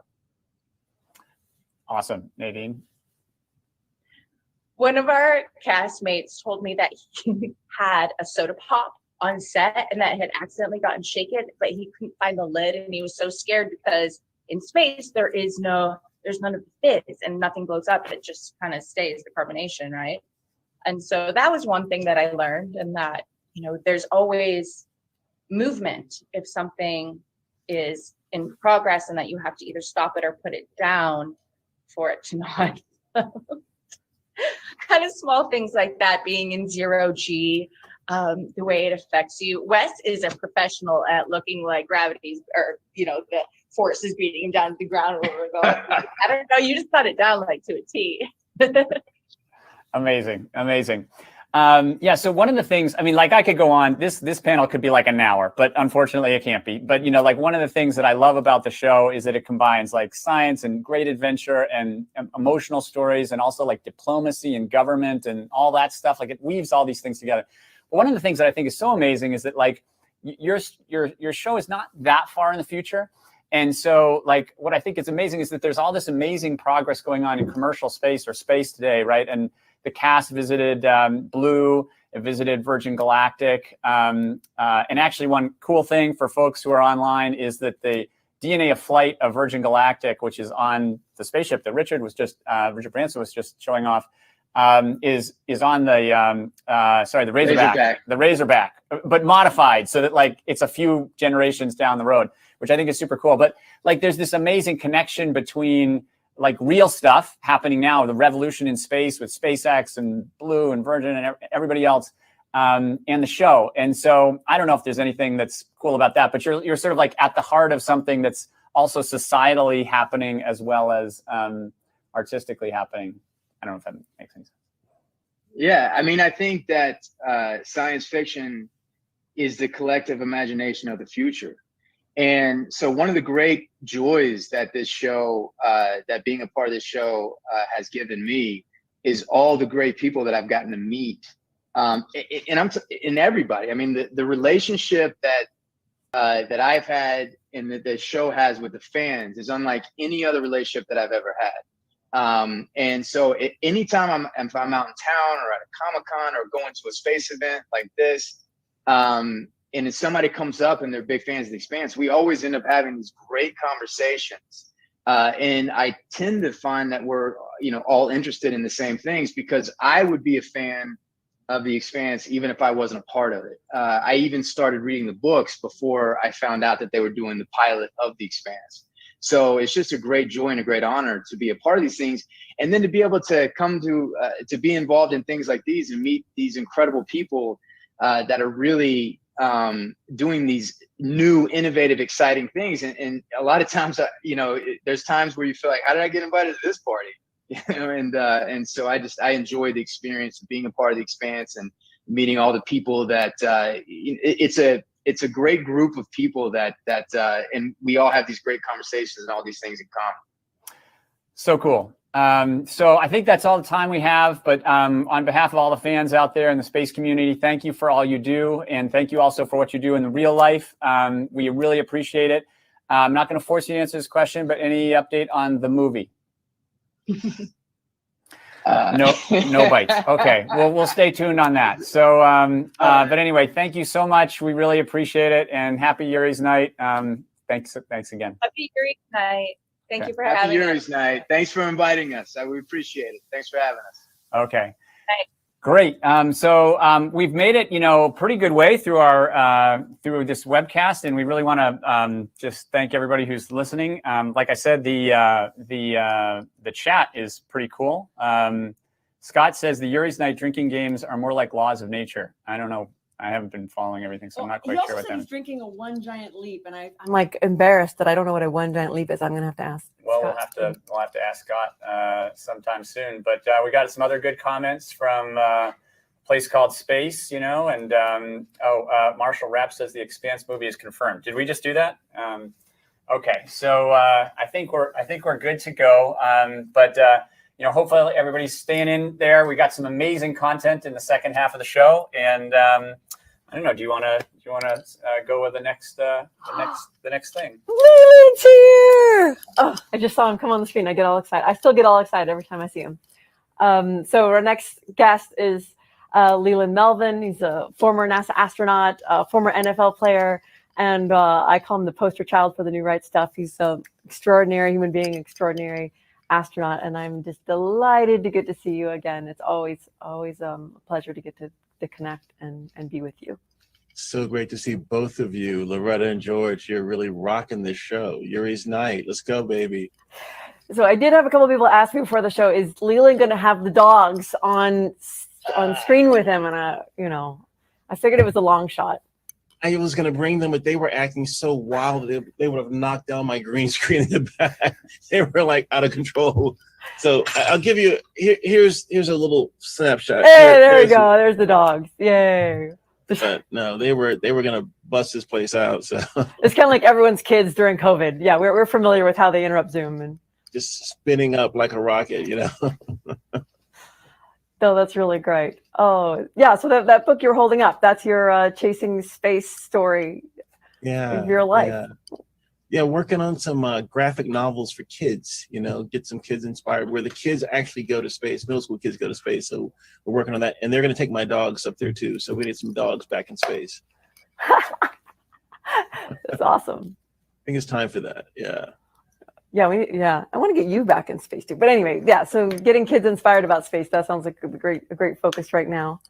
One of the great privileges of having people like you on the show and all of us getting to listen in and sit at your knee and listen is that we can learn from the experience and wisdom of those who've gone before us. Those who've been to space, who can help bring along those of us who are getting ready and hopefully looking up to the stars.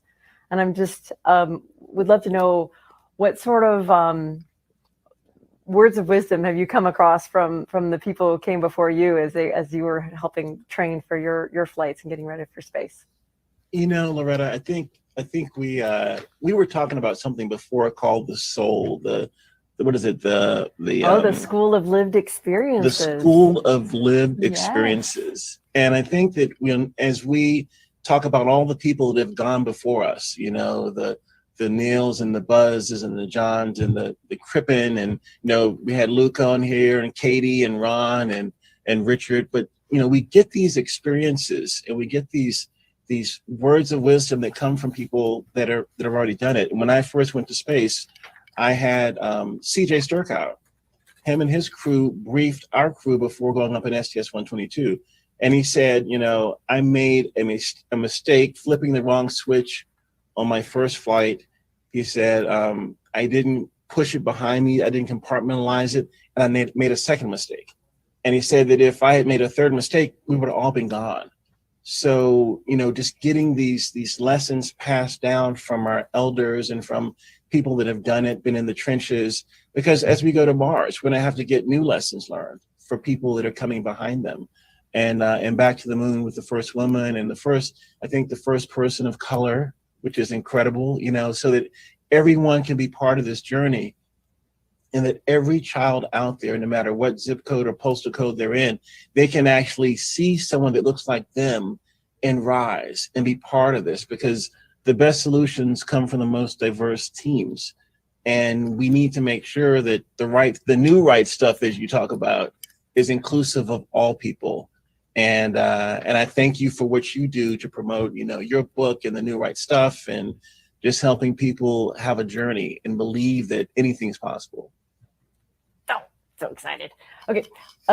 We also were talking about the theme for Yuri's Night this year. So it's been a tough year for a lot of people. Yeah. You know, we've been going through a lot as a species, and it's been a really interesting challenge. And so when we came up with the theme for 2021, we decided it would be Earthseed, which is the tip of the hat to famous science fiction author Octavia Butler's masterpiece, Parable of the Sower, and that hopeful message for, you know, words we can live by, that to carry us through dark times and keep believing in a brighter light ahead. So I wanted to know what you thought. Have you read Parable of the Sower yet? Oh yeah, I mean, Earthseed. I mean, God is, you know, that is kind of like their own little religion, but God is change. And when you think about trying to inspire and motivate people in tough times, you have to celebrate these micro victories. You have to celebrate the little things, the simplistic things that get you through every other moment. And I was remembering when I lost my hearing in a training accident, I was completely deaf, laying in the hospital. My friends were coming in, writing notes to me, talking about, you know, you'll get through this. You'll be able to, you know, hear again one day. And I only can hear in one ear. But it was all of these people that said, you're going to get better. It's going to work out. And have that faith that we as a collective of humans, a collective of earthlings, as Nicole Stott always likes to say, that we can do anything if we work together and if we lift each other up. And like in Parable of the Sower, you know, in this dystopian society in LA, you know, Lauren, the lead character, lead person in this book, she is pulling people together as teams, as a force to get through the tough times where people are trying to kill and loot and rape and do all these things, but they come together as a team and trust each other. And that's exactly what we do in space. You know, I was in space with, you know, African American, Asian American, French, German, Russian, the first female commander, breaking bread at 17,500 miles per hour, going around the planet every 90 minutes, having this perspective shift. Frank's going to talk about the overview effect that we get, you know, and if anyone messes up, we all die. And that's the same kind of thing with the Parable of the Sower. If you don't work together, you die. And so as we celebrate the future of spaceflight, we don't want to be thinking about, you know, death and destruction and things like that, but we have to get through the tough times as a family, as a community, as a global community, and just take it to the next level. Amen. You love that book, didn't you? Wasn't that an awesome book? It's hard to read. I'm not gonna lie. To warn our viewers, it's very dystopian, and it is an important enough message that I wanted to underline it and direct people to check it out, because I think there's a lot in there we can learn from.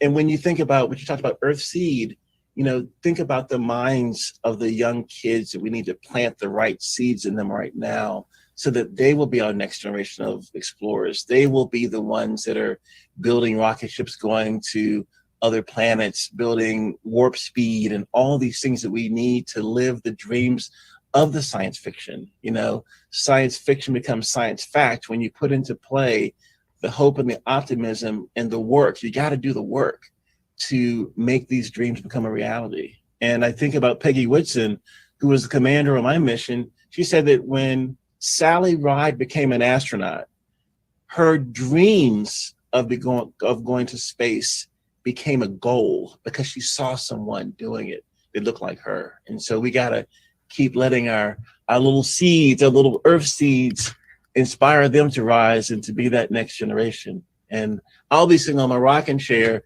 You won't be, you're younger than me, so you'll be like watching or be going, but we'll be watching our seeds taking off and growing into being, you know, beautiful explorers. That's incredible. You're also doing a lot of work with young people. You have your young adult edition of your book, Chasing Space. You have this new graphic novel you're working on, and then you're also working with Base 11. Would you share about that with us? Yeah, base11.com. We're actually going to have college students.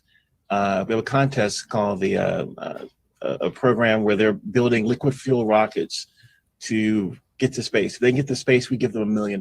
Not the college, but the students, the teams of rockets, rocketry clubs to get together to build these rockets. And so that's something that's really important that we're doing. But the other thing is we're trying to get 100,000 underserved, underrepresented students by 2030 to either be in a STEM job or be an entrepreneur. And so we're really reaching out to students in universities to help them find their path along this STEM journey. And I call it a STEAM journey because that A is so important to create the creatives, the artists, the musicians, all the people that are at this Yuri's Night tonight that are not scientists, technologists, engineers, and mathematicians, but people that are creating the dreams that let people see what the future can be. And so STEAM education is critical to allowing everybody to be part of the journey, Loretta. And as you know, it's all about STEAM. Yeah, I mean, you're all STEM, you're dressed. I mean, you've got data coming down from space, lighting up the dress with the meteorites hitting, and then the shoes are like crazy fly.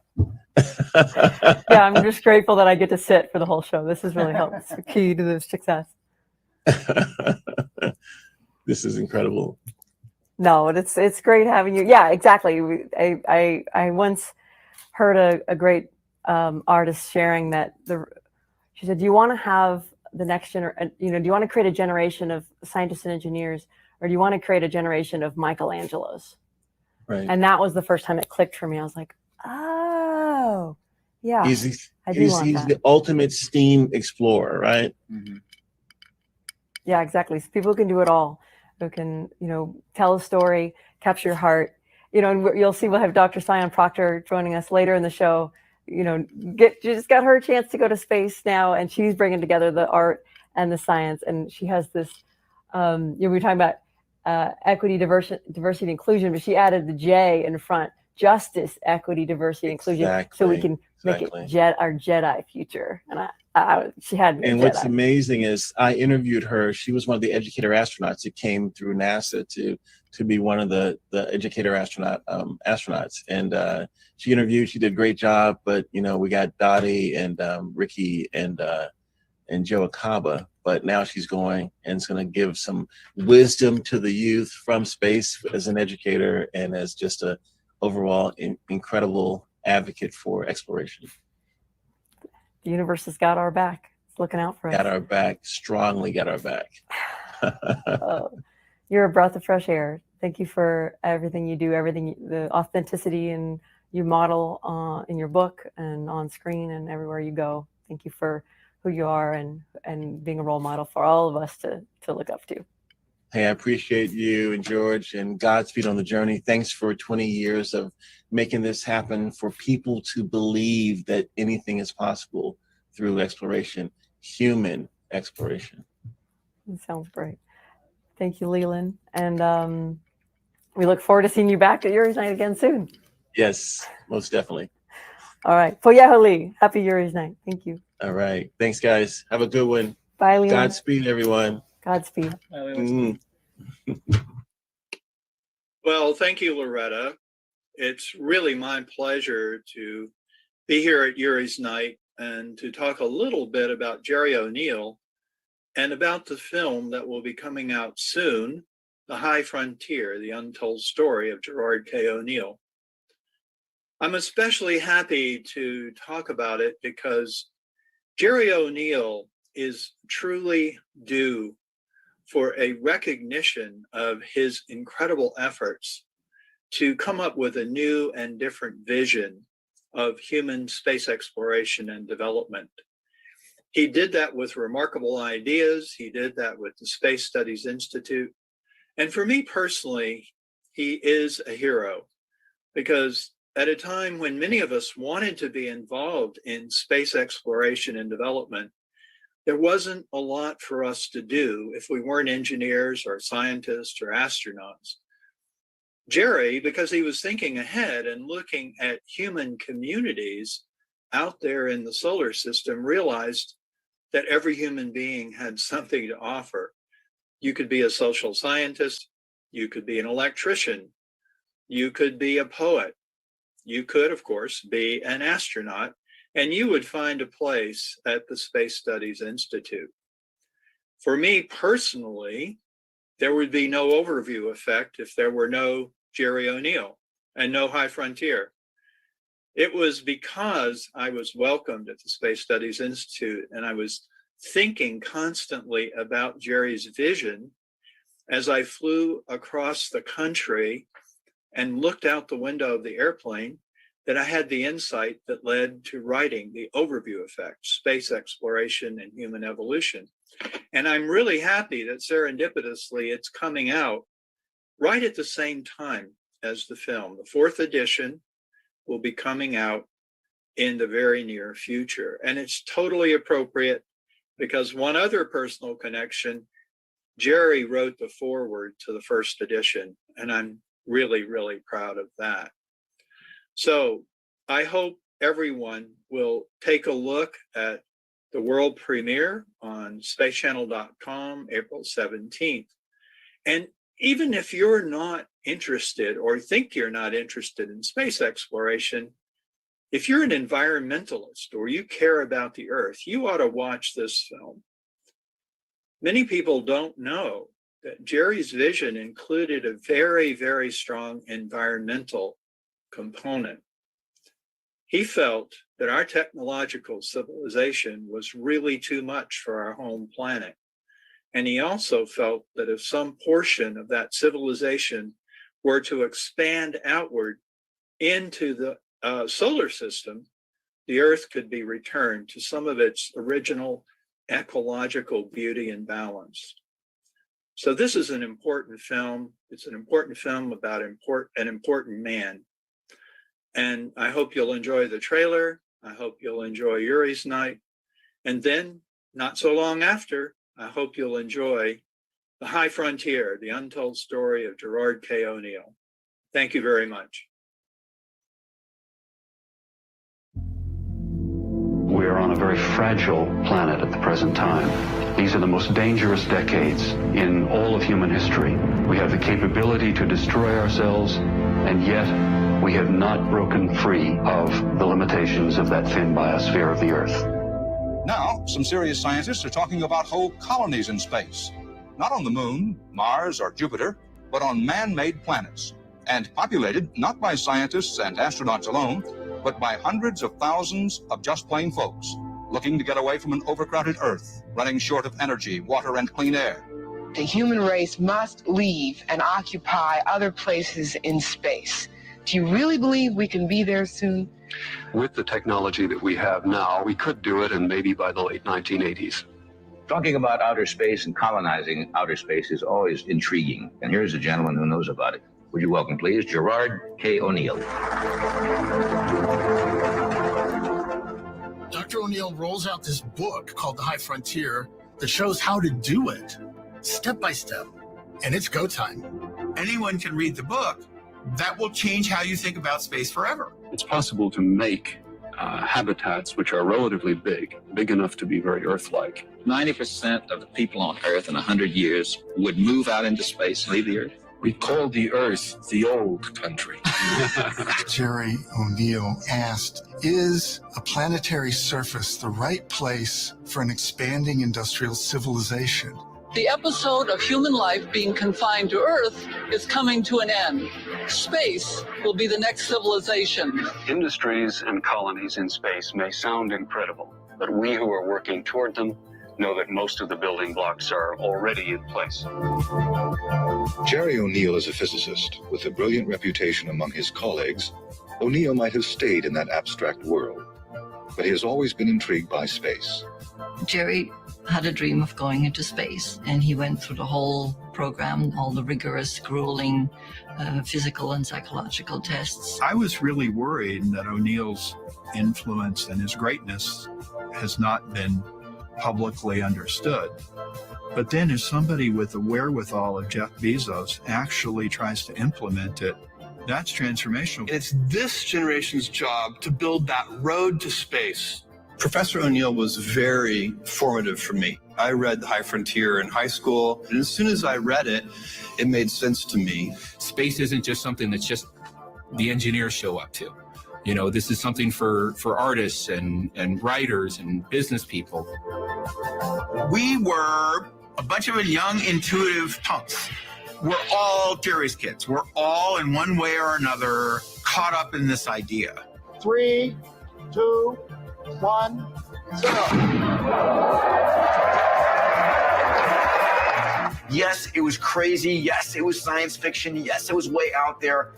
But the steps were there. It just was hard work. And all of us were willing to do the hard work. We, you and I, are the only people who will ever have the privilege of saying, we explored the solar system first. This concept is so enormous in its scale and the change of human events that's going to happen inevitably as a result of this. It's very important that it be about everybody, that we stay true to Jerry's vision. We're all Jerry's kids, and that's something to be excited by and a legacy that we can all live into. Life is extraordinarily rare, extraordinarily precious. Opening the high frontier means making possible and ensuring the survival of the human race.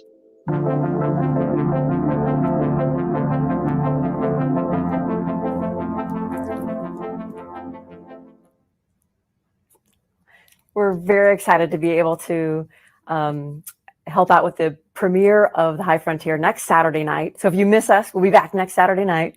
Come and join us, watch the premiere.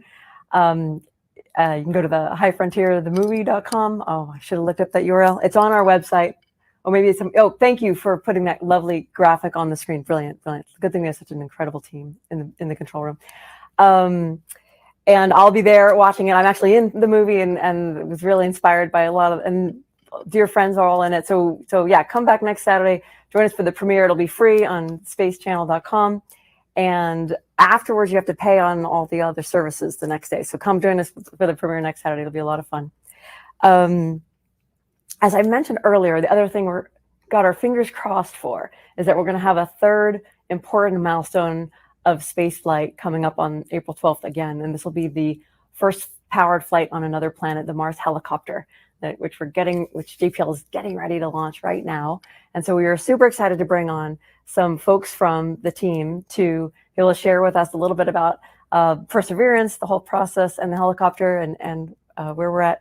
But of course, since they are on Mars time and they have to sleep shift and everything, we decided to connect with them a little bit early. So this is, we're going to show, we're privileged to get to talk with Dana Trujillo and Karen Lee of NASA JPL on Thursday. And I'm going to share that video with you now. Super excited. You're both fabulous, extraordinary engineers and working at NASA JPL on the Mars program.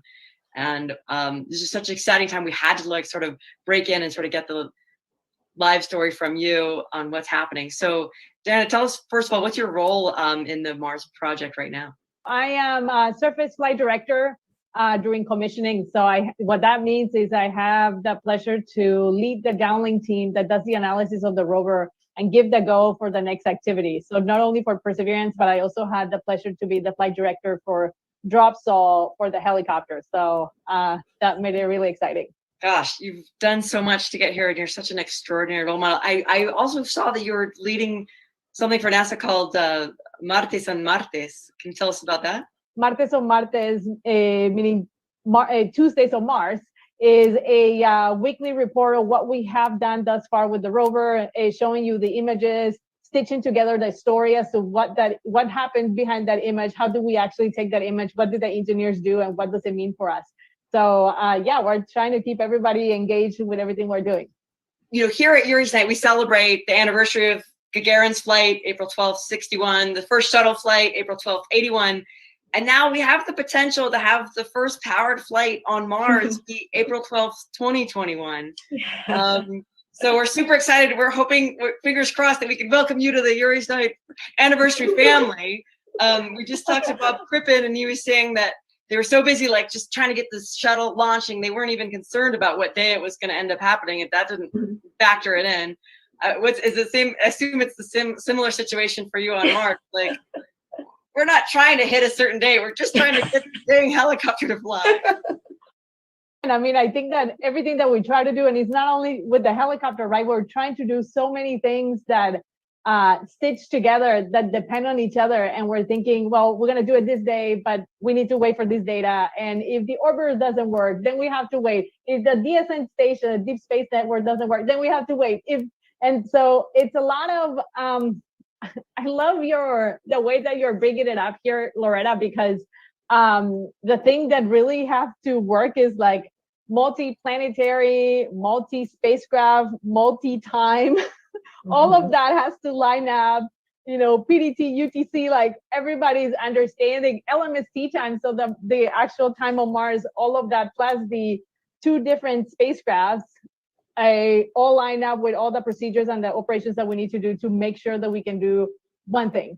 So it is a huge coordination. So what role are you going to be playing over this next phase? We're going into flight. Are you going to be on console for that? So that's an interesting question. So I worked on the Perseverance team.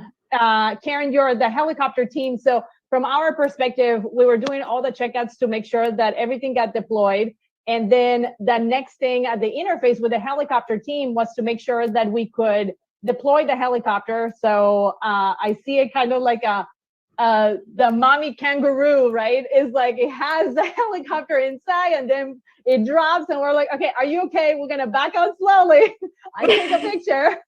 But then after that for me is the next thing that we will do with Perseverance, which is why we came to Mars, right? Like we need to finish doing the checkouts of all the assembled caching system and the robotic arm and the core and all the tubes that we have to make sure that all of that works properly. So we can now get on to the next stage, which is drive and find that sample so we can cache it. Yeah, awesome. So thank you, Diana.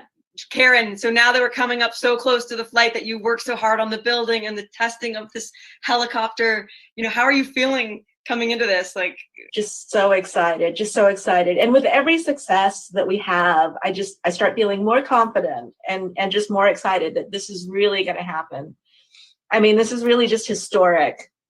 The first powered flight on Mars, the first powered flight on any other planet is just, I'm speechless. I mean, it's just so exciting to have been a part of this.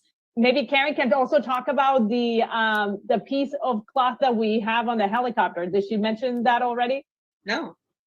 The design of the controls is so tricky that the mass and the mass properties are really, really critical on this helicopter. And so the chief engineer was counting fractions of grams. As we were developing the parts, everything that came together had to be accounted for, and its location had to be accounted for to get the controls right. I mean, our controls guys were really insistent that, for success, we really need to know this very well. And so there was the possibility that we would need ballast somewhere, somehow. Oh. And we had thought about, what would be the right thing. I mean, we thought about, maybe a penny. We're talking about grams or fractions of grams.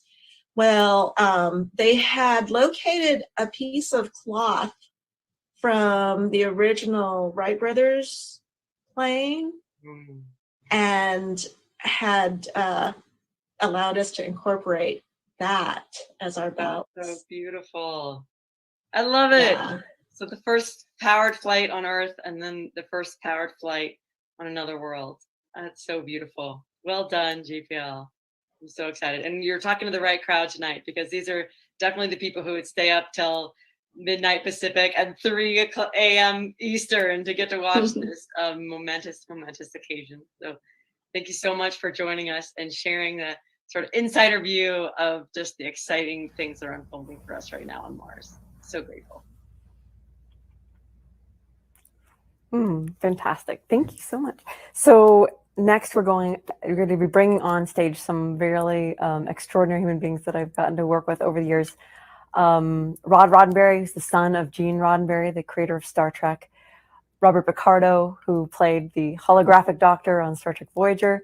And Sister Peace, who's a Buddhist nun that I had the privilege of being on a panel with at Sundance earlier this year and found out she's a big Star Trek fan. And so I I decided this would be the perfect people to bring on stage to celebrate the 100th anniversary of the birth of Gene Roddenberry. So Gene was born on August 19th, 1921. And so leading up to the 100th anniversary of his birth, Rod and the Roddenberry Foundation are creating a whole campaign called Think Track, and looking at how we can bring all of the vision and message of Roddenberry to our everyday lives. So thank you for joining us. Thank you so much, Loretta. I feel like way better of an introduction I deserve, but done. Well, we'll start with you, Rod. So we were talking before about how, this incredible journey that your father had throughout his life, and, coming into Star Trek even very late, and all the things that happened before that, and sort of his character arc. And what can you share with us about what you know of how his journey went? Well, first, Bob, I appreciate being here. Sister Peace, you're incredible. I've just watched a video about you. We're perfectly aligned, I think, in terms of Star Trek. The better future is probably an overused term, but still phenomenal. As far as my father goes, I can only tell you what I've read. He didn't talk to me about like what it was like, but he fought in World War II, and he dropped bombs. He was a B-17, B-25 pilot. Sorry, I'm terrible. He was he didn't understand why people fought, and that really came out in his works that he did. There was a lot of us, obviously, in Star Trek, but before that, he did. God, what was it? There was a show before that. He talked about people just if you're angry, your first reaction shouldn't be fighting. It should be trying to understand the other point of view. And I think it was relevant then, and it's relevant now. Trying to look at the other point of view, empathy, keyword. It's incredible. If you can take that moment when you're in I don't want to say hostile, but if you're in a situation that brings the emotions up, if you can step back. By the way, I can preach better than I can do. If you can be empathetic to a situation, it gives you so much more clarity.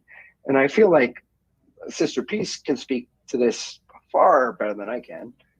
But Star Trek is about understanding something else, something different. So that's what my father, he traveled the world, he experienced things, he bombed people, but he came out of it trying to understand the world in a better way. And that's the best thing about him.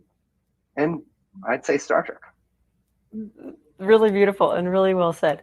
And yes, Sister Peace, that's why we invited you on, because Rod and I can talk a really good game about how we want to be thoughtful and mindful and loving, and on the ground, I fall short all so much.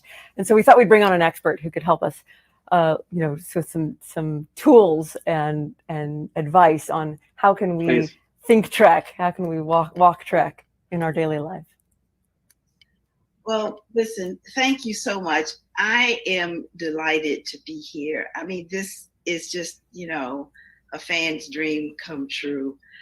I've been watching Trek since, I guess it started way back with the first one. And I continue now, keeping up with Star Trek Discovery and Captain Michael Berman. Could not agree with you more. Right. And so I'm just going to share with you. I've got maybe 3 things that I'd like to share with you about just how I practice Trek every day. We often talk about the captains of industry, right? But in Star Trek, the striking thing for me is that they are captains of humanity. Yes. Well, not that they are above the rest, but shining and sometimes messy example of what it's like to grow as a human being. Examples. Yes. Thank you so much. examples. They have intelligence and compassion, humanness and humaneness about them that we can all aspire to practice towards. You know, practice being the best humans that we can be. And for me, I have to come back to this point. It's never been more evident than in the current Star Trek Discovery with Michael Berman, because she's been through the heroine's journey, you know, every challenge imaginable from the time of childhood. Yet she was able to meet all of those challenges. And in the end, the last season, a long awaited milestone on Star Trek series has been met. And we have our first African-American female captain. Who earned it, Yay. if I may say. Yes. If I may say, it's regardless of race, she started out making I don't know if it's a poor decision or not. And in today's day and age, there's a lot of gray area. There's the right and wrong sometimes is blurred. She made a decision, not to get all Discovery on you guys all. She made a decision that was questionable, because I have my feelings. Well, we can do a separate group session about that. But she did that, and she had to learn, and she's made mistakes along the way, and she's grown. And I'll tell you what, I've had some issues with the first 2 seasons, but they were all about character growth and discovery. I used to think Discovery was about the ship. It's about the show. And they did a great job of bringing her and her character and all the cast. All the cast had to discover and learn. So sorry. I'm rewatching season 3 again right now, and it brings me to tears. It literally brings me to tears when Michael Burnham says these things and owns up to the mistakes she's made. And I don't want to ruin it. No spoiler alerts. Because of acknowledging the right and the wrong, rises to the certain ranks. Anyhow, sorry, I'm out. Sorry. Perfect. I just say I agree with you. You crushed it. No, that was beautiful, Rod. Oh, I just love this so God. Okay, so Robert, I actually, in all the times we've worked together over these years, I actually don't even did you get a chance to meet Gene on set ever? Or if not, what were some of your favorite memories of just like the experience of being in that culture and in that experience? Sadly, I never did get to meet him. I was cast in Voyager. I think Gene had been passed away about 2 years. Yeah.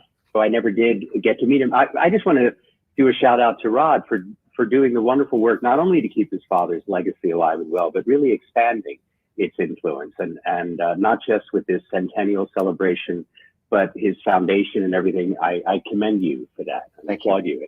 And Sister made, and Rod made very good points about Star Trek's value inspiring our humanity. But I would like to talk a little bit about how it inspires science and how it inspires us to seek new technologies that solve our problems. Once you get cast in a Star Trek series and you start doing your personal appearances, you meet all of these people that come up to you with stories about how they were influenced by the show. And many of them are human stories. I was in a very sad and depressed part of my life. Your show or your character helped get me through that. I was recovering from a serious illness. I was diagnosed with cancer and I was in chemo. I was in a difficult rehabilitation, and your show, watching it, got me through it.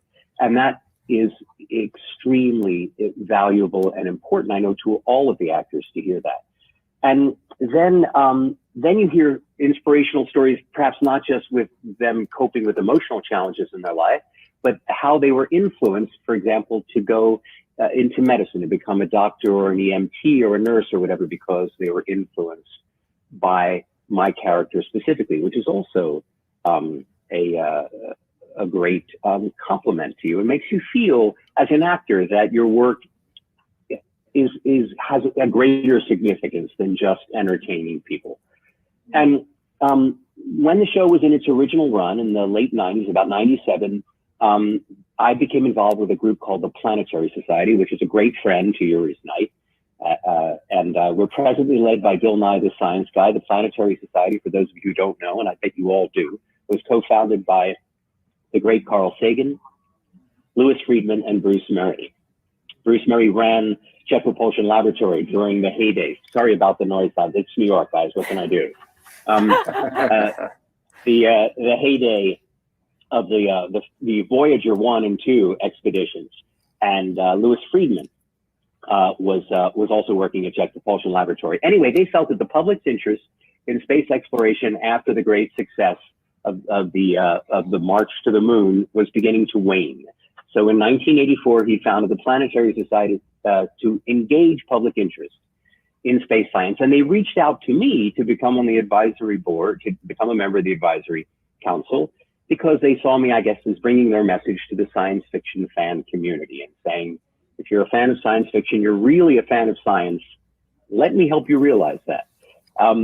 But I have, because of my relationship with the Planetary Society and my involvement with educational challenges for young people, I talked our producer, Rick Berman, on Voyager while the show was on the air to do the first public service announcement that I'm aware of ever shot on a Star Trek set. And it was for something called the Mars Millennium Project. It was an educational challenge for young people in the, I think, junior high school and high school range.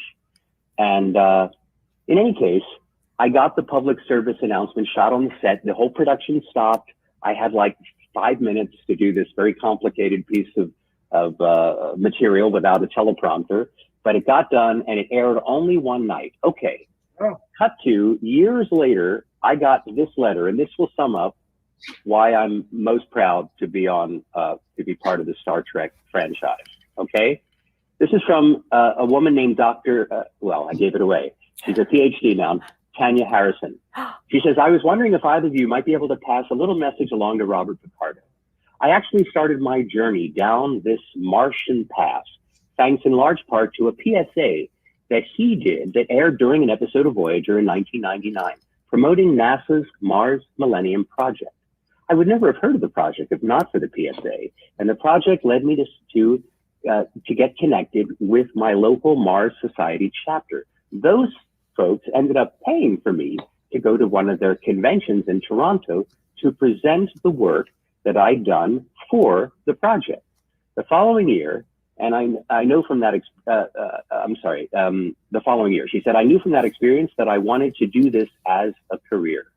That is also what led me to do a PhD in Ontario. Visiting Toronto for that convention, I fell in love and I knew I wanted to move there. So I just wanted to tell him thank you for doing that PSA and being involved in science communication outreach, because it definitely made a difference. That's Dr. Tanya Harrison. I follow her on Twitter now, and she is a major player in the Perseverance lander that just landed on Mars. Great. Yeah, and she's actually backstage with us right now. So if anyone's in the backstage show, they can go to the Kennedy Space Center and the Planet Labs booth there and talk to Tanya. You can go give her a rib. This is one of the first times I've embarrassed her publicly by doing this. Tanya, I hope you're proud to hear this story. But if you're not, you can let me know on Twitter. That's great. So just in closing here, it's so lovely just to speak with you all and to get in that Star Trek space is lovely to be in here. And I just wanted to close with one last line from that Sister Peace had on our panel with Leland, where we did this talking about the School of Lived Experience. And you told us a new definition for FU. Maybe you should tell us. Please. Yes. Instead of, I call it the other F word, and it is called forgiveness. When you have that urge to say that up, you can say, forgive you, or forgive you. Fantastic. Forgive you. Yeah, forgive you. So beautiful. So thank you, each of you, for coming on. Rod, we're going to be definitely following all the Think Trek activities over the next coming months and bringing Trek to our lives wherever we can. Thank you all for being on, and live long and prosper. Night. You. Thank you. Bob, good to see you.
Hello.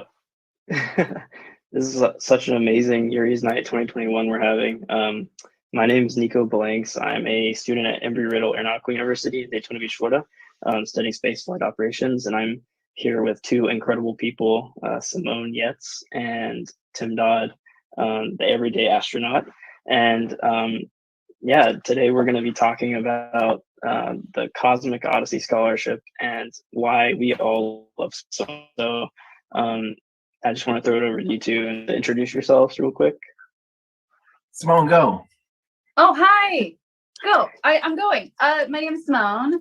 I build things. I don't know what else to say. I feel like it's all in flux all the time.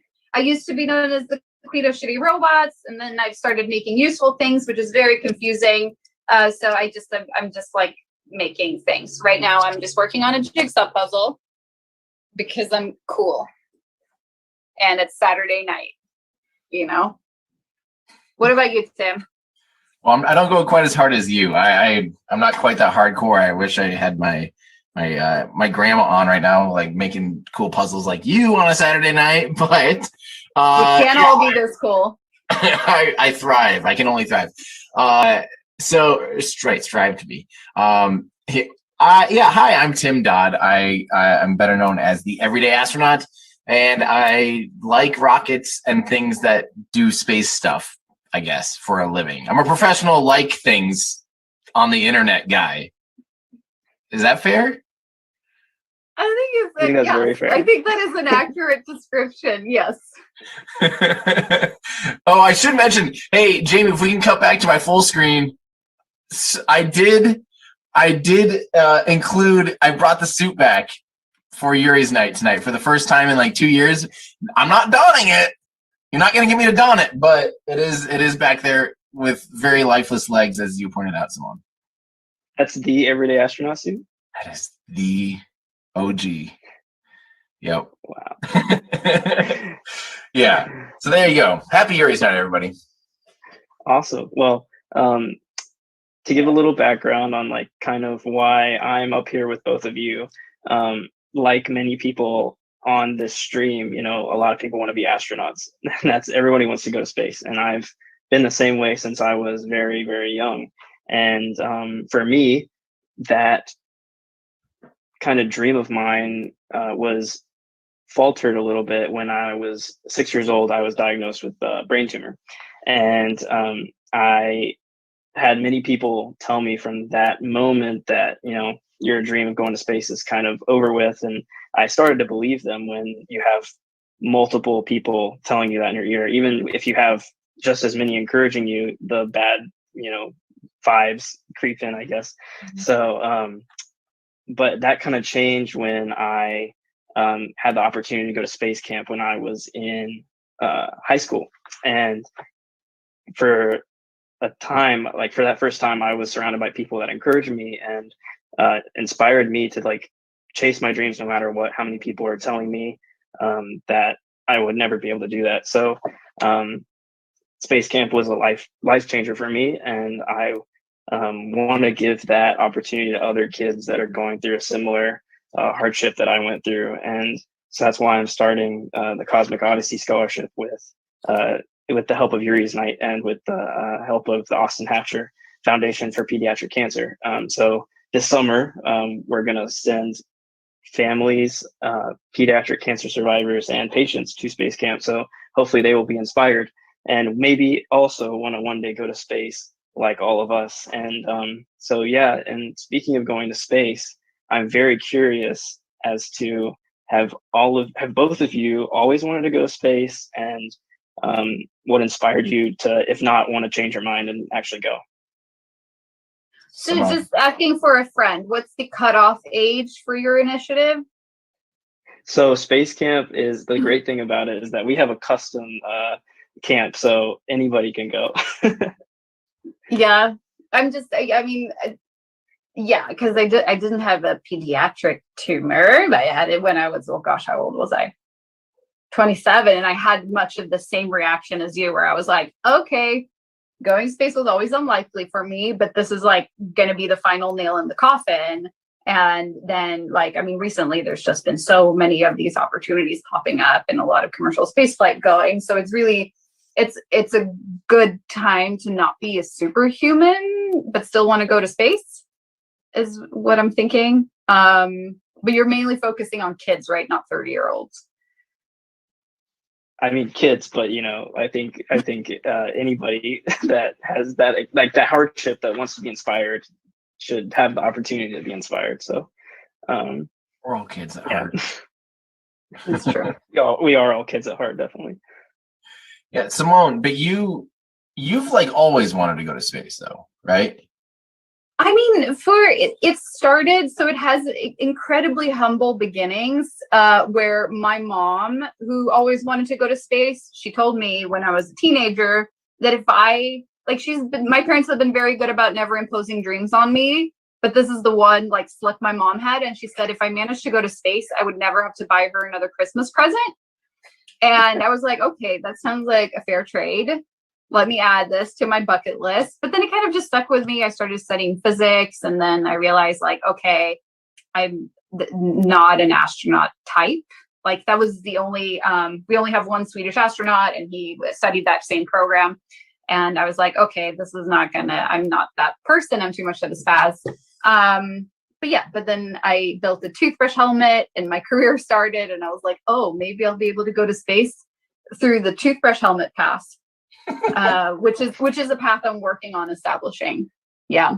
What about you? I feel like you've had a change of heart, like, fairly recently, because you were not ready.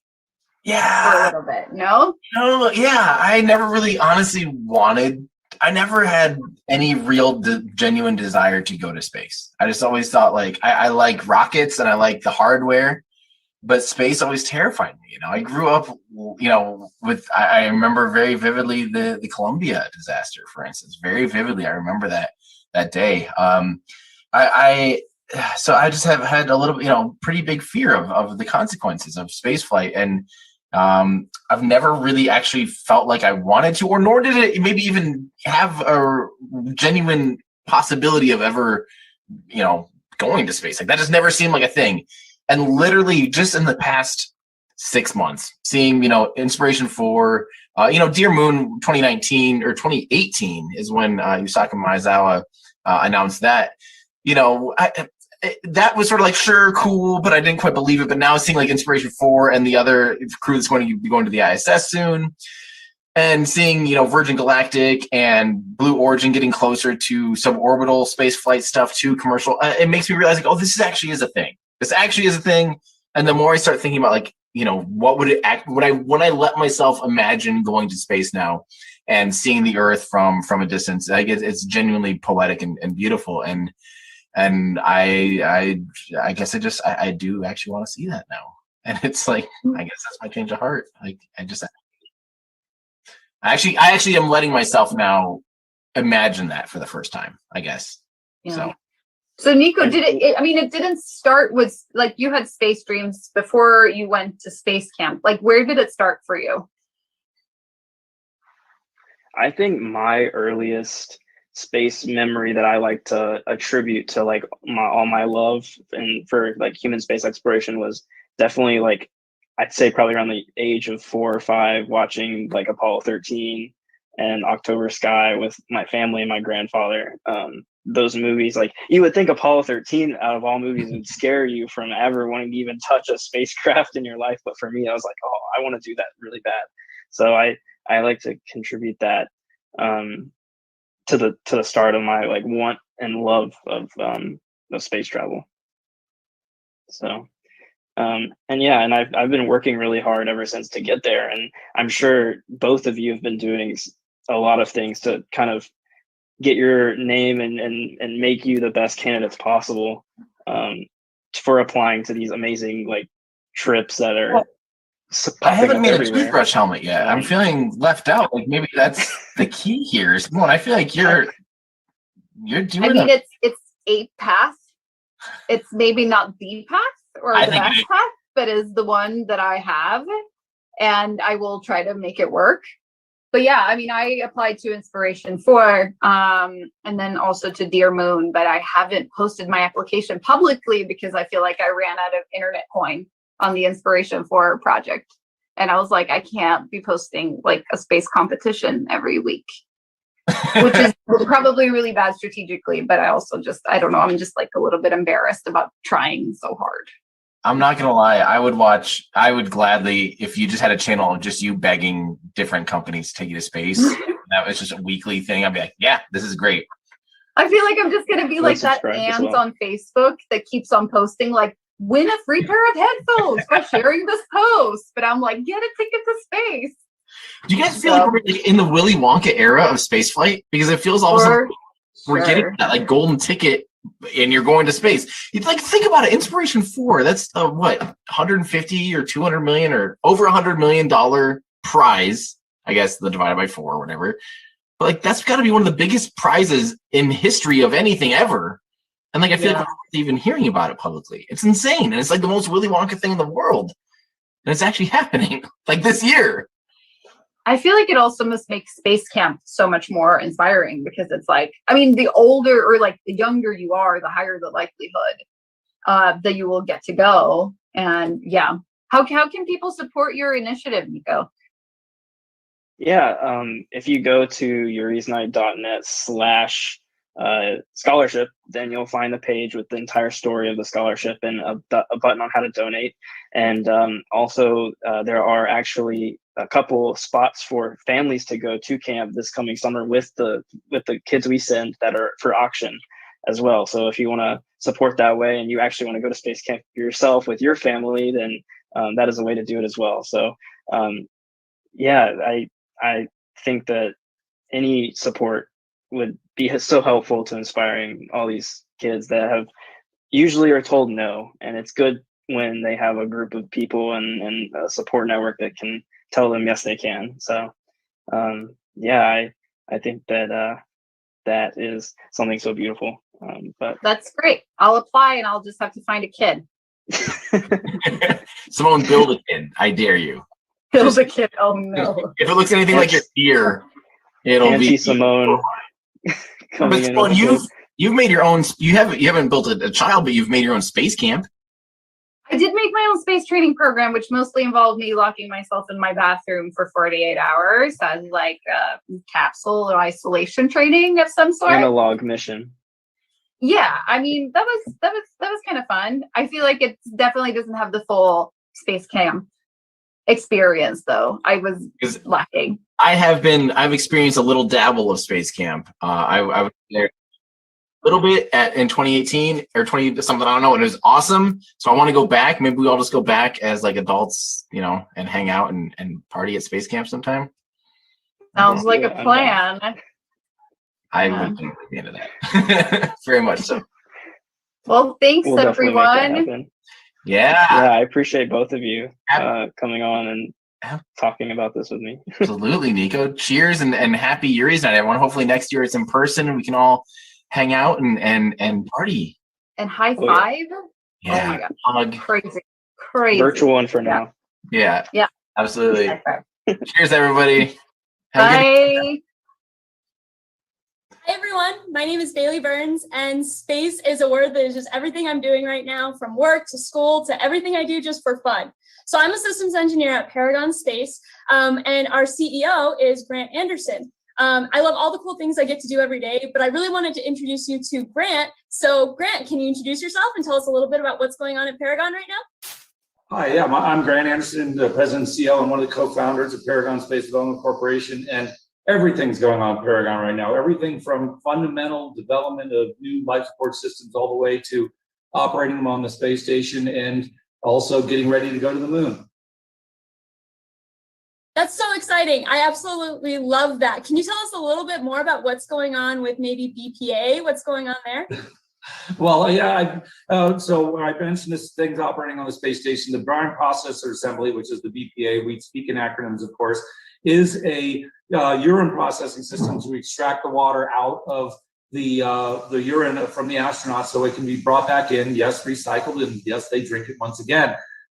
So what it does is save a lot of weight and time of transporting water from Earth. So it's integral to going to the moon and going to Mars. It's big technology for that. And then there's little things too, like making sure your batteries don't burn up your airplane is also things we do at Paragon. We have a wide range of stuff. And like I said, from all the way from initial development all the way through flight. That's really cool. And so we work on something called ECLIS. What exactly is ECLIS? Paragon does life support, which is environmental control and life support systems, ECLIS. That includes not only the life support, breathing air, water, and handling waste and food and stuff, but also the thermal control of it. Humans like to breathe, and then they like to be right at the right temperature, and we do both of those things. And generally, they like to do it in that order too. I mean, I guess that's pretty important. Okay, and this one's just for fun, Grant. If you could go to space, would you? And where would you go? Would you go to low Earth orbit, the moon, Mars? Where would you go? Well, yes is the answer. I would do that. In fact, we've seen Paragon as that when you or your kids or your grandkids, depending on what age you are watching this, go to space, that you look up, you see a plaque that says this life support by Paragon, you know you're in the best hands in the world as far as life support is concerned. But Bailey, I wanted to ask you this, being an employee of mine, why are you thinking so small? Why not go to Alpha Centauri? Why only low Earth orbit, moon, or Mars? So in reality, we are looking at going that long distance, and it's a booming business right now. But yes, right now we are concentrating on low Earth orbit, moon, and Mars. And yes, right, I'd go to any of them. I'm a moon girl, but it sounds like you want to go outside of this solar system, right? That's where you're going? I have to think outside the solar system as a president and CEO of a company, but we're working on the moon right now. So Bailey, we're going to try to get you there. That's fine by me. And I guess we'll all be living using Paragon's life support systems. Well, I can tell you, I have absolutely loved working at Paragon this last year because I feel like I get to be a part of something bigger than myself. And it's a great place as a young engineer to learn, or really any engineer or professional. And Grant, I know you know this about me. I'm not sure if everyone else does, but I really like Rubik's Cubes. And so this is what I'm thinking here. I would like you to tell everyone all the millions of reasons they should work at Paragon while I solve this Rubik's Cube. Okay? Okay. Okay, let's see what we can do. Ready? Go. Okay, good life, but work-life balance. Being able to learn on the cutting edge of what people are doing, being able to work with a diverse group of people, being able to work in a company that actually allows you to do everything, so you get to see everything, you're not stovepiped into one area. And finally, just we really, really are going cool places. We have interesting stuff to work on, and it really brings meaning to your life, as well as supporting the rest of your environment. As far as we want you to live a good life and do something meaningful in life, and you'll do that at Paragon. Oh no, I'm messing with Rubik's Cube. You're gonna have to keep going, Grant. Oh, okay. Well, and then also I would say, you've got 3 different locations you can go to, and we're very much into being able to allow people to work where they can and work virtually. However, with hardware, of course, you want to be next to hardware because it's really cool. You're working really cool. So. There we go. Okay. I'm sorry about that. I mixed up my Rubik's Cube too much. There we go. I got there. Well, I have to say we're doing a really great hiring event right now, and we're really excited for you to come join us. And actually, it's also Grant's birthday. So happy birthday, Grant. We're so excited that you can join us with Yuri's Night. And I guess we'll see you guys in the backstage. Great. Go to the Kennedy Space Center. Thank you very much, Bailey. Oh, that's cool, Darb. That's better. That's cool. Yeah. Okay. Oh, that's Hello, space. friends around the world. Happy 20th anniversary of Yuri's Night. My name is Dr. Ryan Kobrick. I've been rocking the planet with Yuri's Night since 2003. The following guest needs no introduction, so I feel privileged to be able to be involved in the celebration and introduce them. I first met our guests in 2008 at the International Astronautical Congress in Glasgow, Scotland. In 2010, we united Yuri's Night and the Planetary Society with a memorandum of understanding, and our guests helped kick off a worldwide video competition. You may know our next guest as the CEO of the world's largest space interest group, the Planetary Society, a renowned TV host of an Emmy Award-winning PBS children's show, science show, author of New York Times best-selling books, educator, mechanical engineer, science advocate, Netflix superstar, bow tie wearer extraordinaire. He dares mighty things, and he says even mightier things as a science communicator for us all. Please join me in welcoming to our Yuri's Night celebration, Bill Nye. Greetings, people. Greetings, greetings, greetings. Happy Yuri's Night. And the feeling's right. So I'm so old. How old are you? I'm so old. I remember very well when Yuri Gagarin flew in 1961, and I guess it was April 12th. And so it was a heck of a thing, you guys. And looking back, it was this thing where the Soviet Union was going to take over the world. They'd flown Sputnik. They flew the sky around the world, and he seemed to be like this young, charming test pilot super guy. And the Russian or Soviet news agencies tasked at that time acted like, it's a day at the office. Communism is clearly superior to capitalism in every way. It's obvious. And so, and it had a just profound effect on the world, galvanized the world.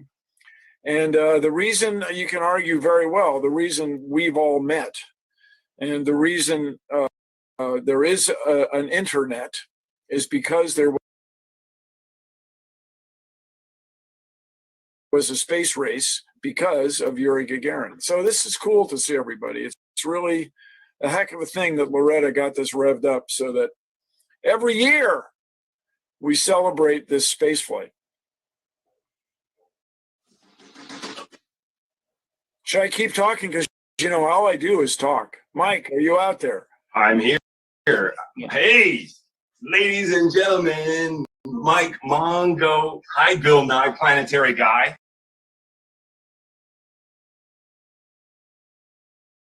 I am he. Greetings and salutations. Happy Yuri's Night. Happy Yuri's Night. So the other thing that happened, I didn't find out about till years later. Do you guys get this thing?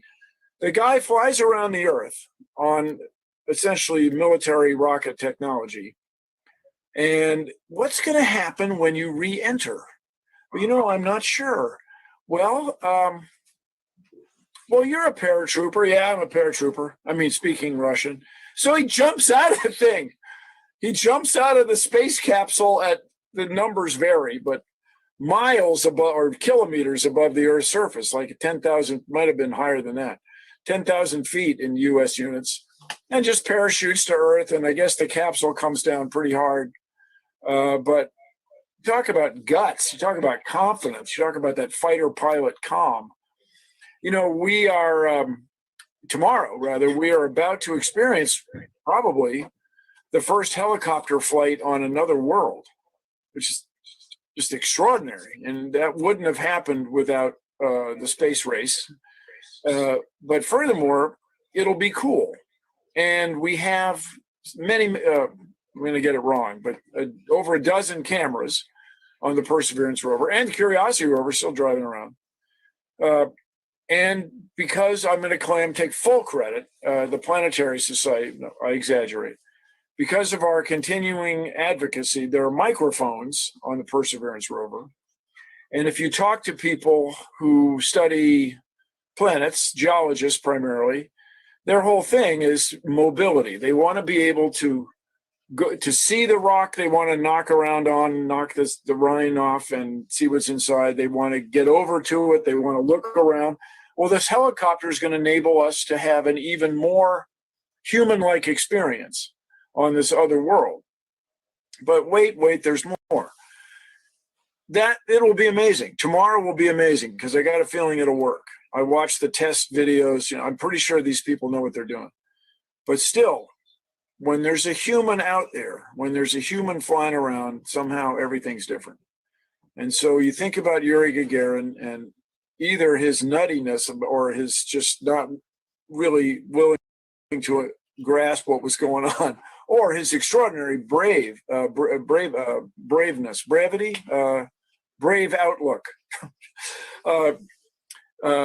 It's really an amazing thing that changed the world. And, you know, he wrote a letter to his wife, I may not come back, but he did.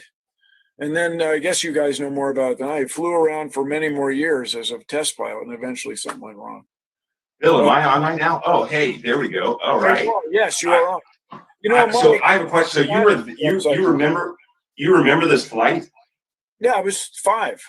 You were 5 years old. So, like, what sort of impact did that have on you as a 5-year-old? Well, what it had an effect was on my parents. You know, there was this fear of the Soviet Union and this confidence that can't be right. Our system just seems to be better. We don't have a gulag. We didn't have Stalin. We didn't have this creepy whatever the KGB was or is.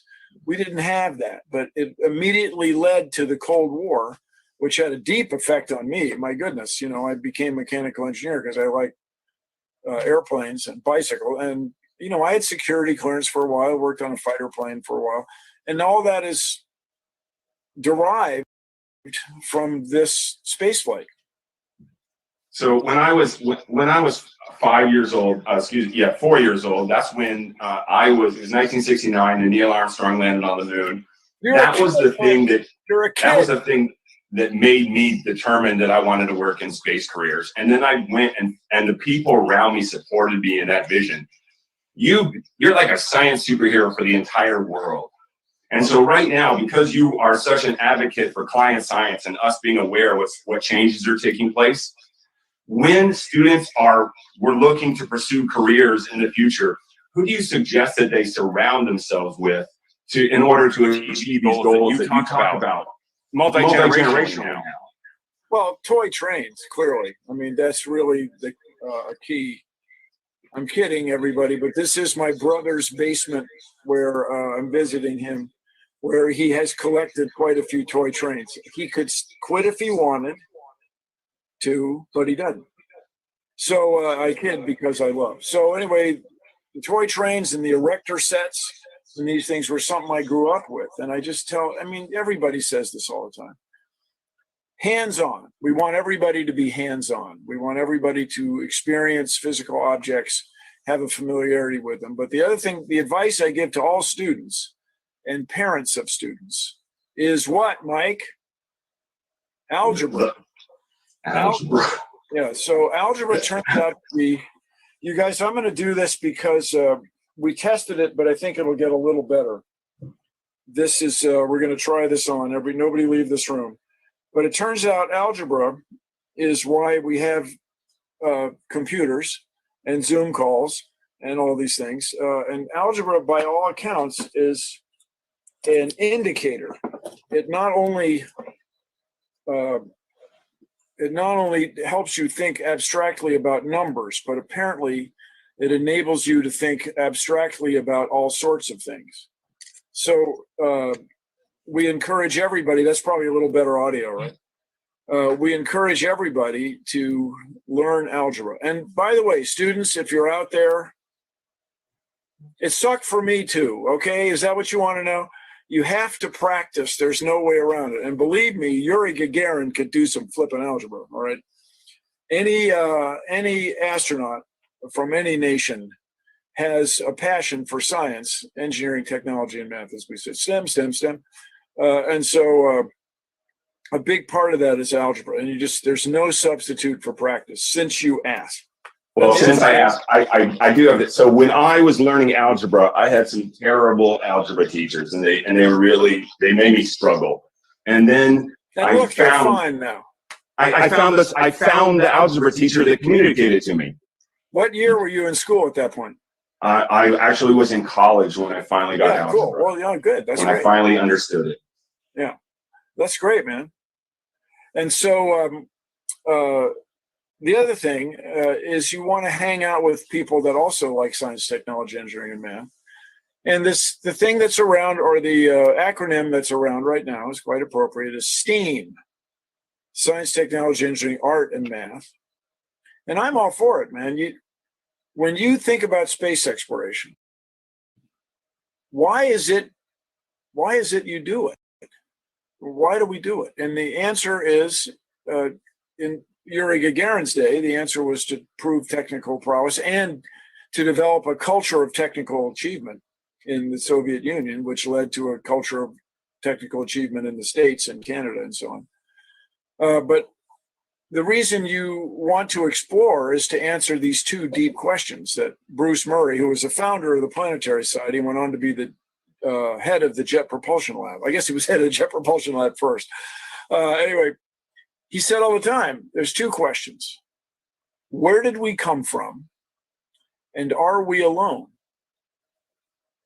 Is there somebody else out there thinking thoughts about thinking, epistemology, or whatever the heck it is? And so justified true beliefs and so on. And so right now, that to me is art. When people talk about those questions right now, we get to figure out how to fund the space program. So when I'm communicating with students, the thing that why I encourage students to pursue space careers is because we can solve all the challenges we face on Earth, including energy, health, justice, equity, diversity, inclusion, even the illusion of scarcity, by solving for space. And one of the things we can solve for is all of these global climate changes. So, you guys, I'm of a certain age, but I will argue strongly that climate change on Earth was discovered by what Carl Sagan called all the time comparative planetology. So if you look at the climate of Mars and the climate of Venus, you realize the importance of carbon dioxide in a planetary atmosphere. And it was in the 1980s, after Sagan and Pollack published this paper that was, that's one-dimensional enough, but they're predicting the problems you'd have if you set off every nuclear weapon in the world at the same time. And it's akin to the problems you have if you let the Earth get hit with an asteroid. Probably only get one of those if a big asteroid. So if you want to get funding for the space program, Mike, Mongo, yes, join the Planetary Society, people. So we do three things. I know it's Yuri's night. We're talking about Yuri. Way to go, Yuri. Yes, yes, yes. But the Planetary Society is a derivative of Yuri Gagarin's spaceflight. Here's what we do. We do three things. We educate or inform. We got people like you and me and Loretta talking about space, getting people engaged. I really encourage everybody to check us out online at planetary.org. If you're a kid, check out planetary.org/kids. Okay. Then the second thing we do is planetary defense, as it's called nowadays, keeping the Earth from getting hit with an asteroid. Very low probability event, very high consequence, which you only probably get one. And looking for asteroids is like looking for a piece of charcoal in the dark. It is not easy to find, but we have the technology and we can certainly develop a means to give one a nudge if that should be necessary. Then the third thing we do is we advocate, especially here in the States. We go to the U.S. Congress. We just had our Day of Action, which this year was virtual. Next year we'll be in the U.S. Congress, in the U.S. Capitol, interviewing or speaking with our congressional representatives. No matter where you're from in the U.S. or around the world, you can come to the Capitol near the end of March and meet with congressmen, congresswomen, and senators and talk to them about what you feel is important in space. And in general, the people who join the Planetary Society think that planetary exploration is so important because Yuri Gagarin, people on the space station, They do extraordinary things, and they are extraordinary people, to be sure. You know, it's like, how many marathons have you run this week? And they've all run 4, you know, and how many PhDs do you have? They've all got 3 or something. But well, I want to say thank you for making space and science so accessible for it's everyone. so cool. Come on, what's more Yeah, fun than with the space? Planetary Society and being our living science superhero, Oh, Bill thank Nye. you, Mike. Come on, man. But anyway, so check us out, because we communicate, we innovate, and we advocate. And so also check us out. Light Sail 2, a dream of Carl Sagan's, is flying right now. And something we intended to do at a reasonable level was take cool pictures, but we have taken extraordinary pictures. And so check them out on our website. And the reason I mention it is because every astronaut, Yuri Gagarin, John Glenn, everybody, Sally Ride, everybody, Leland Melvin, everybody talks about the feeling they get when they're in orbit. The overview effect. The overview effect. And so I'll claim that Light Sail 2, the cameras, which are built by the Aerospace Corporation at the end of the runway at LAX, Los Angeles International, the cameras are so cool. The pictures really are something. So thank you all for including me on Yuri's Night. I am, of course, a big fan. The Planetary Society, we are a big part of the Yuri thing. And if you don't want to be an astronaut, think about it. Of course you do. Come on, how cool would it be? And then if you want to work in aerospace, you guys, come on, what's cooler than airplanes and rockets? I mean, not much. Maybe genetics. Okay. But all of that is involved in space. And if you're an educator, Mike, I claim anything you want to teach about with respect to science, biology, general biology, botany, zoology, genetics, evolutionary biology, physics, chemistry, astrobiology, psychology, design, sociology, all of those things are involved in space exploration. So thank you all very much. Now let's get out there and celebrate Yuri's Night, and dare I say, Yuri's Night, Bill. Thank change the world. Happy Yuri's Night. The feeling's right. Carry on.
Thank you so much, Loretta. I am so excited to be here with 2 absolutely astounding humans, Dr. Cyan Proctor and Hillary Combe. Cyan, I am so excited for you. I can hardly believe it. How does it feel to know that you're going to space on the first all-civilian mission? Woo, woo. Can't believe it. Yuri's Night celebration dance. I'm going to space. I am still in shock that this has happened. It's amazing. I'm so excited. It's a dream come true, something that I've wanted my entire life.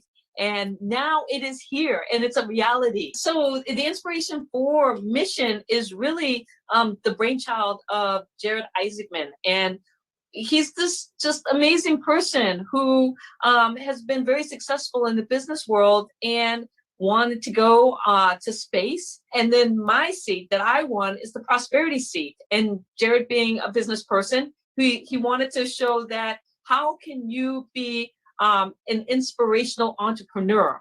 And so he said, open up a Shift for Shop on this platform, and then create a Twitter video about why you are an inspirational entrepreneur. And so I thought, well, I've been working on becoming a space artist. So I had been sharing that on social media, and people really liked it, and they kept asking for pieces. And I was like, I don't have a way for you to buy it yet. And so it was the perfect opportunity for me to show my entrepreneurial spirit there. But then to create my video, I did a poem and showed my poetry side. And I was fortunate, out of all of these amazing people, to be the one to win, to get that golden ticket. This is what's so crazy to me, because I've been talking for just the last couple of years about this new era of private space travel and the doorway that is opening up to the rest of us. And the fact that you were selected is just like extra stunning to me. You know, it's not just here, it's like our community. It's us. Yeah. It is. And that's what makes this so exciting, is the fact that you're taking 4 civilians and we're putting them in this complex spacecraft, and we're going to go on the space mission for 3 days, and we're going to be able to do some amazing things as a result of the Dragon capsule being autonomous. You know, that's just one of those things where it's an amazing, what I call new space that is opening up. So you got the no call from NASA after you checked all of those boxes, right? Pilot, scuba license, scientist, all the things were there. And then when you got the call from Jared, I don't know how much he knew about your background, because in your inspiration for a video, he knew you as a poet and an artist. You didn't mention anything else about your amazing qualifications. And I just want to know from you what it was like to get that call and know that it was you, the authentic you, that they said yes to. Well, Mary Liz, I got to say that you have helped me develop my authentic artist voice. We became friends in the last year, and we have talked about, we've had these conversations about being confident. And I remember you saying to me when I say, when I become an artist, and you're like, no, you are an artist. and getting that, finding my voice and feeling validated in that voice. And it was this turnaround that has happened, which is really unique in the sense that I did put my video out there as an artist, and I didn't say, I'm a geologist and all of these other things, and that I've been training in Mars and Moon simulations, because to me, that's not what mattered. What mattered was this whole idea of finding my space to inspire. And my space, what I realized is that my geology background and my education background and my photography and video editing and my love of exploring and all of those things, well, what they've done is enabled me to unlock my authentic voice through art and poetry. And so they enhanced that. But what's true to my core, and when you're talking about being authentic, was finding my voice through creativity as an artist. And I remember, I think we talked about this last year, how I felt just kind of liberated in a sense that, this weight taken off, because I was searching and thinking, and I got to be a scientist. And my dad had, was very much on you be a scientist. And then we're taught to think a certain way and act a certain way. And, I can't be an artist. And then to shed that and be like, I can be an artist, and I can take all of that knowledge and I can put it into my art, and I can express myself through poetry. Do you have ideas about what you expect to take with you, or how you might translate this experience that you're going to have? Oh, I have so many ideas. So I want to do watercolors, and I'm actually working on my list of things right now, but I want to take a set of watercolors to space. And when we think about, okay, that requires water. So how can you paint? And they have now these watercolor pens that you fill up with water and then you squeeze them and the water will go down to the tip, which should allow me to do this. But I don't know. I'm so excited to try, right? And then I'm going to take up art that I've already made. And so this is a really special piece because Richard Garriott took this down to the Challenger Deep with him just last month. And so this has been to the bottom of the Marianas Trench. It's my artwork that I call Seeker. And I wrote a poem to go with it. And I'm going to take this piece with me up into space. So it will have gone from the Marianas Trench all the way out to Hubble. And then I'm going to donate it to St. Jude to auction off to help raise the 200 million and make our target. And I'm so excited that you are the one that gets to usher in this new era of private space travel that is allowing poets and artists and people of all kinds to now go to space. And I want to just introduce Hillary Ko, who for the last 3 years, is that right? You were the design director at SpaceX and is just one of the most incredible storytellers and humans that I know. And I'll just quickly say before she steals the mic and gets all humble on me that she's responsible for, I would say, I would really highly argue, our very favorite moments of spaceflight for the last 3 years. So with that said, I just want to say, Hillary, thank you. And what can you say about the work that you and the team at SpaceX have done to set up this crazy new era?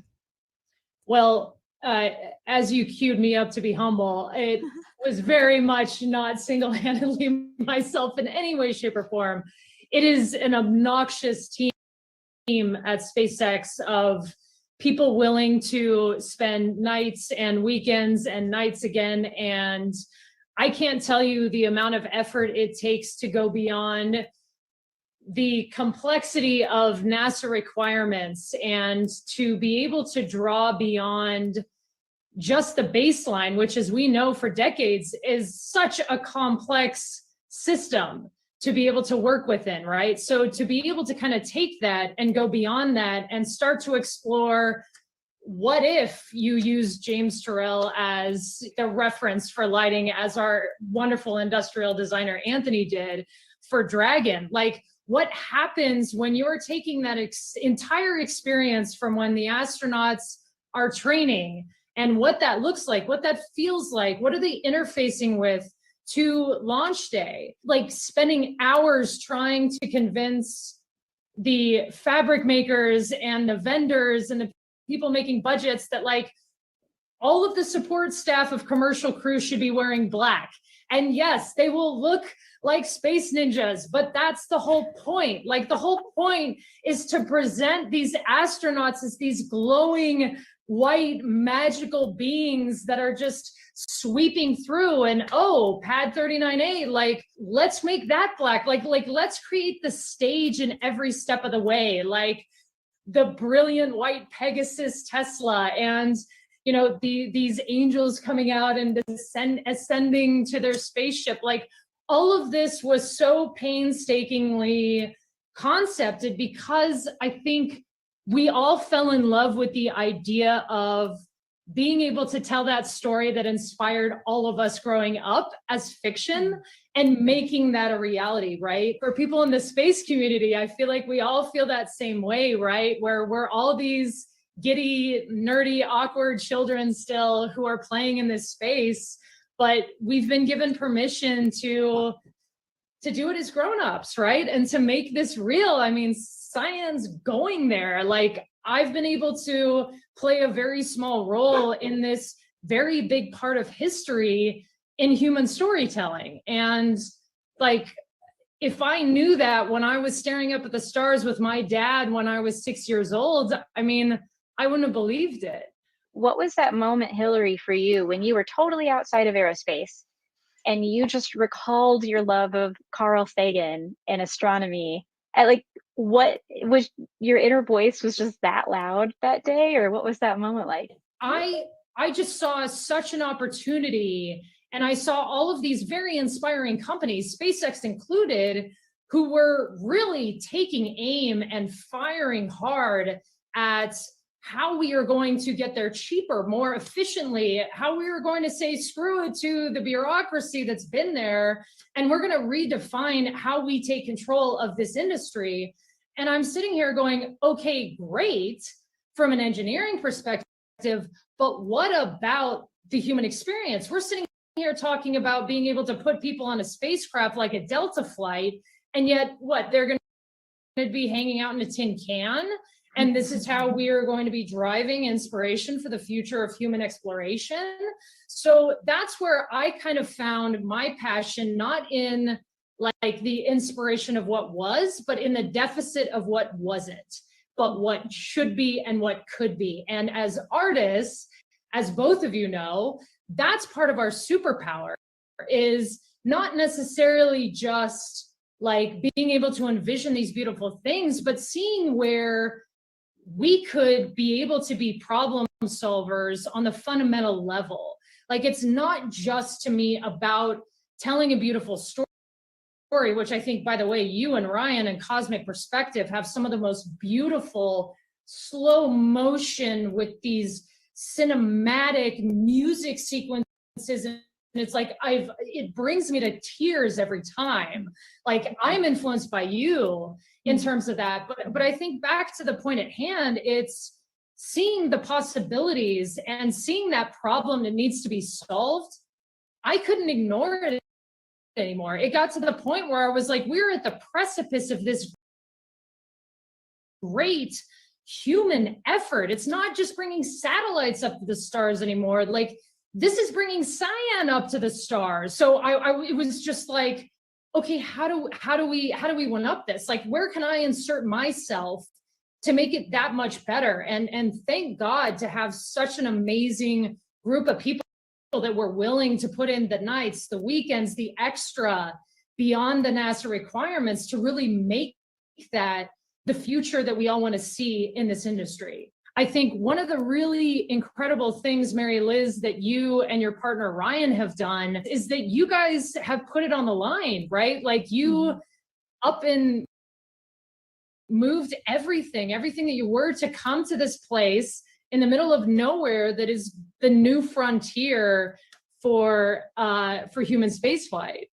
For us as storytellers, and for us as people that are constantly thinking in longer scales of time and space, like, we're always thinking, oh my God, 20 years, 10 years from now, 20 years from now, humans are going to look back on this moment and say, oh my God, what was it like then? And so Ryan and I see ourselves as these historians, if you will. We're telling the story for the future of the magical time that we're living in. And then the beauty of it is that we're sharing it now, and it's getting people excited about it now and awe-inspired by what we get to witness on a daily basis. So while I'm always so excited about the far-fetched future and what that city will look like on Mars and how we'll behave on Mars, I am so incredibly grateful that we get to be here at this transitional moment. Yeah, I would rather be nowhere else. I want to thank Loretta Whitesides not only for letting us do this and for putting on this beautiful birthday party, this amazing anniversary celebration, but also for putting her heart and soul into SpaceKind. We have all come together through SpaceKind training. I know for me, it was transformative. And it's really where I started thinking about not only where I wanted to go and how I wanted to represent myself, especially with the art and Afrofuturism, but also the people that I met and my space buddies. And I feel like you also had that same kind of experience. I experienced some wild transformations throughout that process. The best part really was the community. Here is a video that she made about this wonderful training program that she's now offering to the world. Thank you. And thank you, Cyan and Hillary. Thank you. Thank you.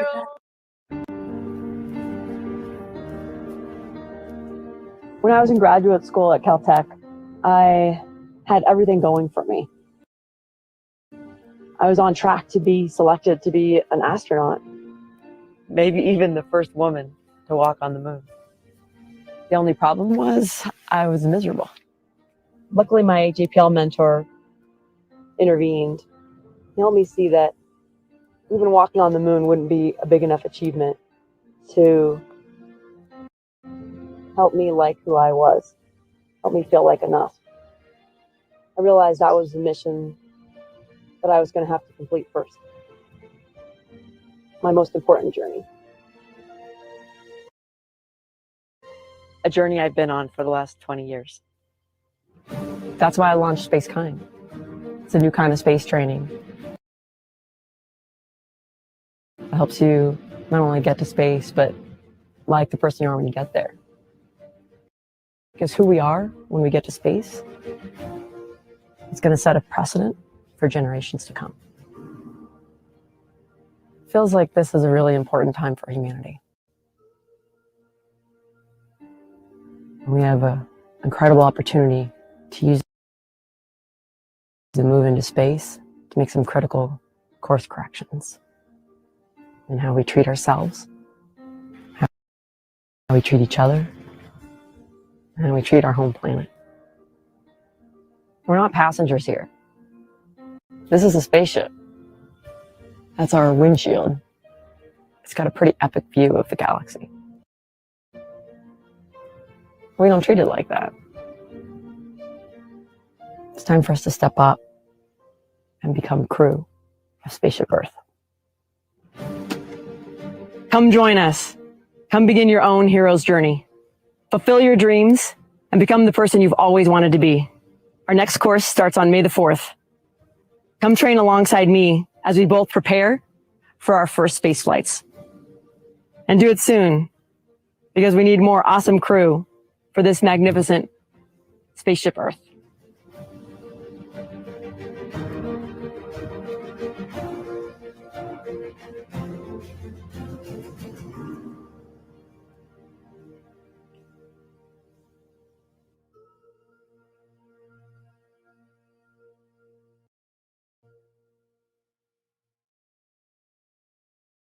First off,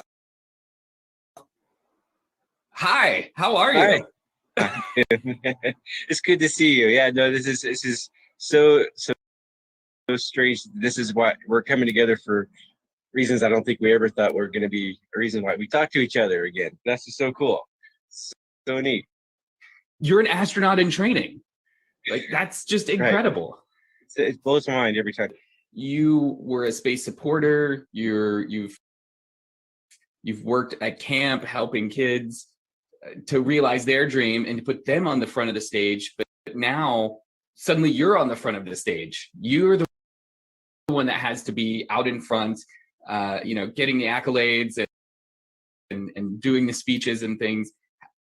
It seems like that's a big shift to take from being the person that's holding everybody else up to being the person that's being shoved out into the middle of the stage. How has that been for you, that transition, to be suddenly thrust into the spotlight and be the famous guy? You're right. Around space, I've been the one that has been promoting, allowing other people to pursue these big ideas and big dreams of getting more people, more specifically, as more Americans, when I was lobbying in Congress into space, on asteroids, all those different kinds of crazy ideas. But in order to do any of that, there were some serious legal hurdles and legislative requirements that had to be changed. And so part of the group that I was working with while in college was to really help make that change. And we literally walked the halls of Congress to talk to them, flipping the whole script, and now being someone who's going to get to be able to take advantage of those changes and those volunteers' efforts. It's so incredible. And being the first to also be in space, I mean, it's really cool that we get to support St. Jude in this too. I mean, doing two good things at once. I mean, we're supporting St. Jude Children's Research Hospital on this mission, and we're also opening the door up for letting us fly into space, and which is just it's incredible. I don't know. That's I'm getting tingle. I'm granted it's cold outside, and I got my coat on and got my warm coffee. I'm getting goosebumps just from thinking about that. What is that like for you to move and know that, to move into that space and know that you'll be the one that they want up speaking in front of the groups that you used to be a part of? Is that something you've thought about? Is that something you've envisioned yet? Gosh, 555 people that have flown into space during their space wings, and to know that I'm going to be one of them, and people are looking to me for answers to their questions and their curiosities, and that I'm the one that they want to talk to. I've only really known that I'm going to space for about 4 weeks now, maybe 3.5 weeks now. So yeah, it is trying to wrap that around, getting a hold of that in my mind is hard. It's a challenge for sure. And I think this is one of the bigger challenges I've had in this whole entire mission so far. It's not about learning the systems of Dragon or understanding the safe procedures or trying to understand what it's going to feel like as we launch or re-enter and do the centrifuge training or whatnot like that. That's not the scary part. The scary part is knowing that people are looking to me in a way they haven't before.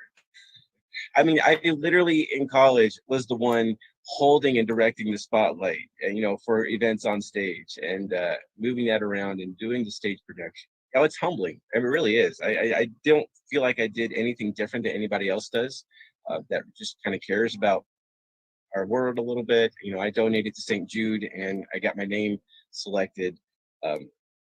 And that was just kind of by sheer luck. You're the avatar for everybody else that was just a hopeful, and you carry all the hopes and dreams of space advocates out there with you. That's a big responsibility. Thanks, Tim. I appreciate that. I think we're using this mission to really inspire everyone to pursue their dreams, and that please pay this generosity that was afforded to me to go on this space flight towards other people. Be inspired to be kind to one another. Because when I look down at space, I'm hoping to see through that beautiful new giant window that we have, that there won't be any walls or political lines on the map, that we'll just see these incredible opportunity for us to show kindness, generosity to one another, and being able to see what that feels like when I'm up there. I'm going to bring that message back and share that feeling with all of you guys. So keep following us and have a great night. I hope this is a great event for everyone.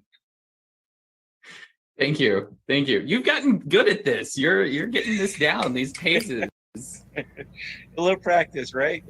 Yeah. Thank you, Tim. Oh, so great. What a great show. We've got Bill Nye, we've got Cyan Proctor, and Tim now interviewing Chris. It's just heartwarming. I'm so honored that you're all here and that everyone's been a part of the show with us. We're very excited. We have a very special guest coming up next. At Yuri's Night, we have a tradition. We give the Spirit of Yuri's Night Award every year. And we give it to somebody who's really helped make space cool, help bring together art and science and bring our message to the world in a really special way. And we were thinking about who we wanted to give it this year. And Tim and I have flown a lot in weightlessness. That's how we met. We worked for Zero Gravity Corporation as a crew. And when we saw OK Go's Upside Down, Inside Out video that they shot in one take on a Russian parabolic flight, we thought, oh my God, this is incredible. And we've got to work with these folks. So we're going to roll the video that was the inspiration for the award, and then we'll keep telling, Tim will pick it up and keep telling the story about how we got the chance to work with OK Go this year. So let's see. Oh, Upside Down, Inside Out.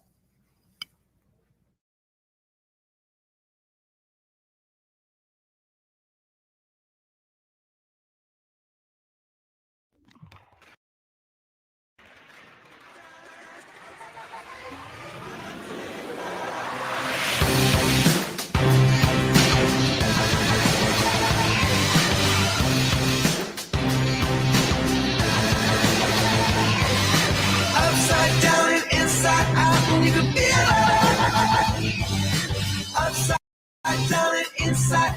you can feel it.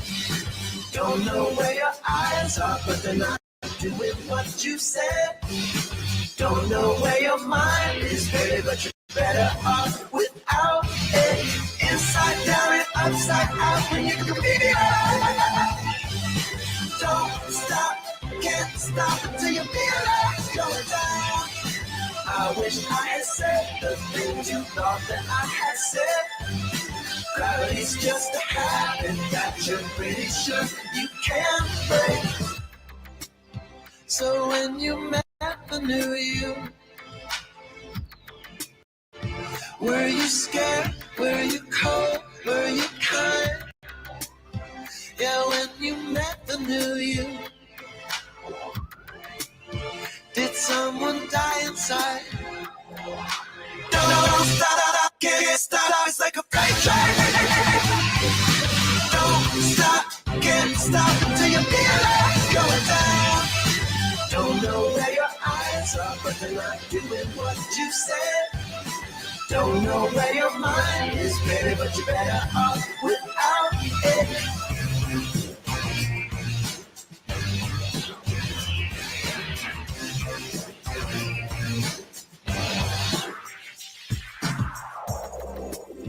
Looks like it's time to decide.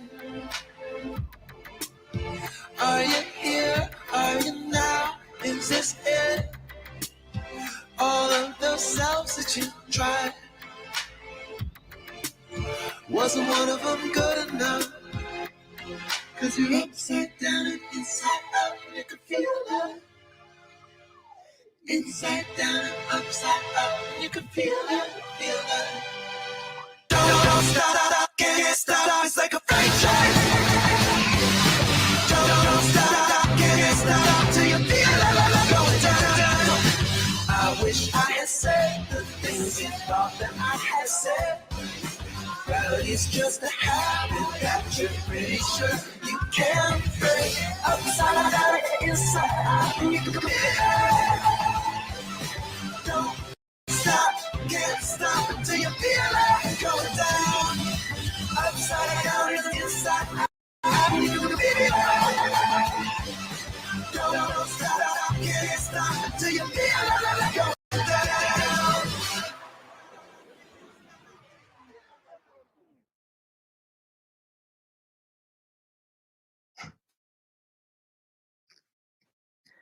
Wow, that was an amazing, mind-blowing video. That always gets me excited. It's great to see somebody else getting to do amazing parabolic flights. I've been on about 300, 350 of those flights, but I think our next guest is getting up there and trying to compete with me for the most parabolic flight time. We have Damian Kulash coming from the band OK Go. Damian, welcome to Yuri's Night. Thanks for having me. It's exciting. It is exciting. I know you've probably seen that video a million times and talked about it, but how many flights did it take you to get that whole thing down in a single take? It took 21 flights. Let's see, 15 parabolas per flight. And what you see there is 8 parabolas. So we could do 7 parabolas of trial and error and testing before we had to commit for the last 8. But I think, let's see, if I recall, it's a couple years ago now, but if I recall, we only tried to get real takes for, I think it was 4 of those 21 flights, or maybe it was 6 of those 21 flights. Basically, we were able to afford 21 flights, and we split them up over 3 weeks and used 1 for total freeform exploration, 1 for choreography, and 1 for trying to get it.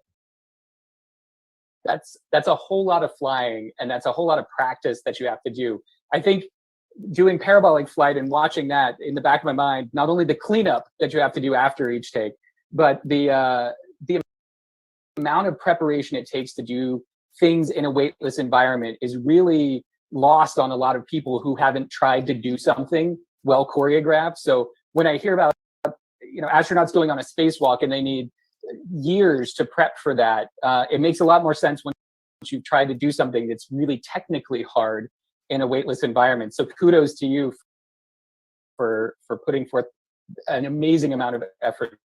Thank you very much. I mean, I can't say that, opening a suitcase full of balls is really that technically hard. Luckily, when you're just sort of like goofing off and dancing around, as long as you look like you meant to do it, you did. So it's not quite as mission critical as what those scientists are training for, but still it does take a lot of practice. And what I found interesting is the magical part of it is very unruly. And very unsubtle. Like things that float, it's incredible. Like everything floats, and that's amazing. And it's very hard to get anything to do anything other than just sort of random float. Like trying to get anything to like follow an order, it just sort of like everything does the same trick, which is like, but it was really, it was really, really, really, really fun to make that.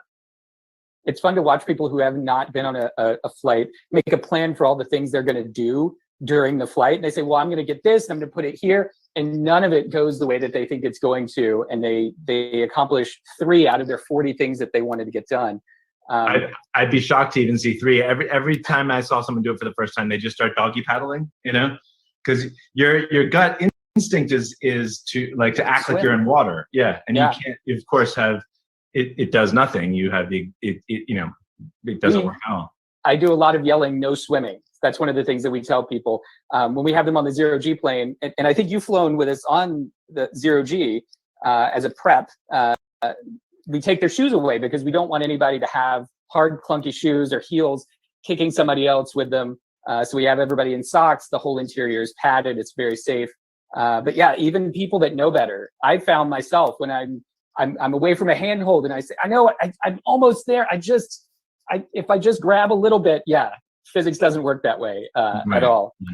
But the videos are so amazing that you do, and especially that one for explaining physics and for showing how physics really works. And one of the reasons that we wanted to award you this Yuri's Night, Spirit of Yuri's Night award this year was because of the work that you've been doing with a platform called OK Go Sandbox in conjunction with the University of St. Thomas. And we're super proud to award you the 2020 award to OK Go. Woo! Woo! Yay! I have a picture of it here. Cool award. I know you don't have it there. All right. There's the, yes. So it's a MOVA globe. You see the giant Earth that's over there. Oh, I love that you have the whole collection. I already had the whole collection, and I got another one in the mail. I'm like, what? Oh my gosh, it's the award. And it's the big one. So I have one here that's the moon. So for everybody that doesn't know what these are, it's a model of the planet, but it actually moves on its own. So when the sunlight shines onto these MOVA globes, they just start rotating. There's no battery in them or anything. It's just a cool thing that you can watch a celestial body moving around on a shelf or on your desk. It's a fantastic talking piece. So we're really proud to have those as our award, and we thank MOVA Globes for sponsoring that piece of it. And we're really excited to be able to give this to you, not just because you did 21 parabolic flights and an amazing video, but because you use that. And Bill Nye said that we can use space to explain all these other things to students and get people excited about science when he was on a few minutes ago. But I think you've done the same thing, but with your art, and you've taken these music videos on the OK Go Sandbox site and used them as the basis for lesson plans and for really getting students excited and for giving teachers the tools that they need to take your videos and then explain all the physics behind them, or the art or choreography and those types of things. Where did that idea come from to do the sandbox? It came from teachers. We for years, excuse me, sorry, I have young toddlers, so I'm always tired. It's not you.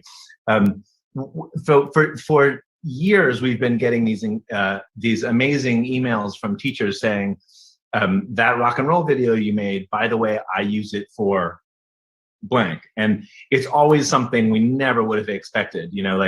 It's hard enough to get a video to work. You're definitely not thinking, let me see how I can explain simple machines, or whether or not like drag is well explained by this. So to see that our work has sort of gone out in the world and done something more than just make people feel good, but that's actually it's actually doing the much more heroic work of education. It feels like, well, if we can do something, if we can contribute to something that meaningful sort of by accident, the least we can do is help support it. So when I met Dr. Anne-Marie Thomas at the Playful Learning Lab, I was like, how do we reach these teachers? And she was like, well, that's easy. We just do a big survey. So with her help, we did this survey of a few thousand teachers who told us exactly what they wanted, and we just try to make it. And it's, we obviously have a fairly full-time job doing the thing we were already doing, but I have to say, this is an incredibly satisfying part of what we do now, because all of these things we've spent years making and loving are having they've sort of like, it's like they've grown up themselves, like songs from 20 years ago or 15 years ago, it's often very hard for me to listen to. But these videos, it's like they're not just my past now. They're actually teaching tools for young kids and their future. So it's really, really, really fun. And we actually have a brand new project with them that I know you guys have collaborated with us on this year, which I have yet to see. So I'm seeing it for the first time along with you tonight, which I'm pretty excited about. Oh, that's exciting. Yeah, we've been working along with you. I know we came into this, I knew Anne-Marie Thomas as well, and that's how we ended up getting to you. And when she proposed this project, part of what drew me, not just to you guys in general, but to the OK Go Sandbox, was that you had already done this art in space project, where I knew that you had taken postcards from kids around the world and sent them up on Blue Origin to actually be able to take them up to space. And I thought that was such an amazing way to use your platform, again, to do something transformative that other people weren't doing. And give kids an immediate access to space. And well, something. Sorry to interrupt you, but like something that I think is really, I didn't hear what Bill and I said, but to try to expand on what I think he was saying. What's amazing about space is it's the place beyond all of the our dumb categorizations. It's the place where where science and art are the same thing. It's the place where rationalism and religion are the same thing. It's the place where humanism can barely touch, and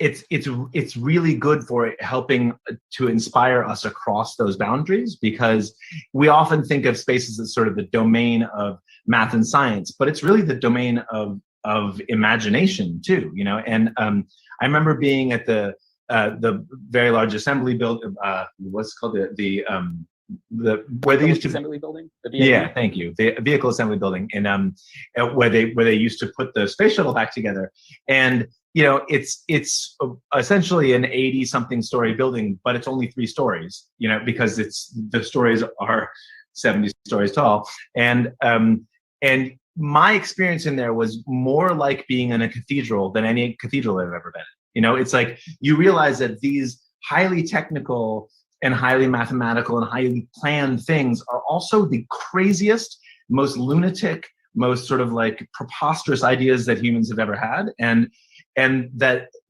there's no reason why art should be in this box, and literature in that, and science in that, and math in that, because it really, like, when people are genuinely, truly inspired, it all comes from the same place. And so when Blue Origin gave us the opportunity to let kids make art projects in space, it was like, well, this is how we break from now, where we think of space as the 60s science project, to the future that it really holds for all. Thank you. If I had prepped you for what does Yuri's Night stand for and why would we give someone a Spirit of Yuri's Night award, I wouldn't have written it as well as you just did. So thank you. That's right on the money as far as what we try to do with Yuri's Night events, is blend art and music and science and culture together and show that we do have one world and one humanity that we're taking with us out into the stars. And I appreciate so much the work that you do to make that accessible to kids, not just through your videos, but literally by having them send something up into space on Blue Origin. And through this new project that we did, the art together now, that you put together during quarantine while everyone's separated, OK Go, the band, did a video and did music to this song, but then to be able to release that to other people and let them, so this has been a collaborative art and music project as well that we put together. Yeah, so the original song is called All Together Now, and it was written and recorded in the first few weeks of the pandemic last March, and we got a lot of different covers and different people sort of like responding to it, and schools and teachers asking if they could get the sheet music and that kind of stuff. And we realized, what was interesting about this song for us is that we had to record it in our separate homes and sew them all together. And that really this was an opportunity, a teaching opportunity for that type of collaborative artwork in general. So we put out this call for people to just send us their versions of the music and draw frames of animation with us. And we thought we'd maybe get enough material for a video, and instead it's going to be 6 different videos because 20,000 kids wound up drawing things for these videos. And if I'm not mistaken, about 3,000 of them have become the video that you guys then used a praxinoscope, right, a zoetrope with mirrors to create a real physical video from. And the music that we're about to hear is I think it's about 200 musicians and singers all edited together by this amazing editor named Luc Toujours. And these are all people we've never met and all people who just sent stuff in, and it's all sort of been sewn together. So I'm really excited this is the first time I'm seeing it all come together, so it's exciting. And we were excited to have a part to play in that. I have some friends at a company called Building Momentum here locally. They were the ones that first, you had mentioned the idea of a zoetrope, which for people that don't know is that old school animation where you look through and as something goes around, it looks like it's moving. Quickly learned that didn't work for video and had to do this praxiloscope thing that I still don't know how to pronounce, but it's mirrors that are on it, and edit the video in a completely different way and pivot a whole bunch of times, which I think is again, that's art and that's science, right? We try something, we figure out if it works, and then we go to something else. So even the project itself is an amazing science project, even though it's a collaborative art project. So I'm really excited. Well, and if I'm not mistaken, the basically every card, we had an animator come up with the framework, and then every frame of that has been drawn in individually by a separate person, all of whom just wrote into the website and said they wanted to send us a card, we'll fill it in. And all of the ones that have been in this zoetrope, praxinoscope, are also being sent to space. They're going with I think it's Club for the Future, I think is what Blue Origin has, and it's a Blue Origin's project where they take people's postcards and send them to space and bring them back. So all of these will go to space before they go back to to the people who sent them in the first place. And I think this is the first time those people are hearing that. That was big news to them, is that these postcards that you're about to see flickering past you in this video are going to space, and they're going to be able to get a piece of space-flown art that they created back in the mail. So thank you so much for being here with us late at night. Thank you for all of the amazing work that you've been doing to blend art and science and make it accessible. We appreciate you, and we look forward to the new projects that you're doing. Thank you for letting us have a role to play in this incredible video. And we are so proud to have you as one of our Spirit of Yuri's Night Award winners. Thank you so much. We're very, very, very honored. And I hope people enjoy the sneak peek. All 6 of the videos will be coming out the week, I think it's of April 26th. The others are all still being compiled right now as we speak. But we're really honored to get the award. Thank you. What you guys are doing is amazing, and can't wait to see this. All right, roll the video.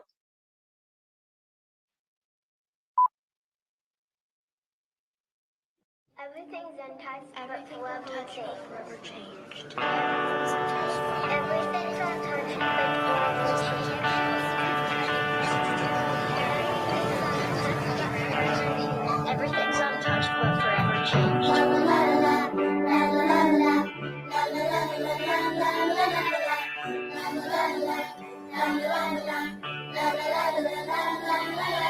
All the colors we painted yesterday, they look so different now.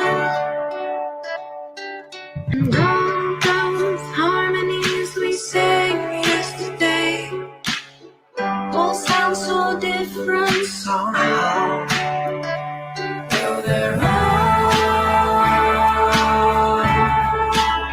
still the same. Everything's untouched, but forever changed. Everywhere on earth, every single soul, everyone there is all together now. And everyone alone, all together on the precipice. All that mattered then, all that matters now, all that matters after the world shuts down. All of it dissolved, all together in the chrysalis. Together in the chrysalis.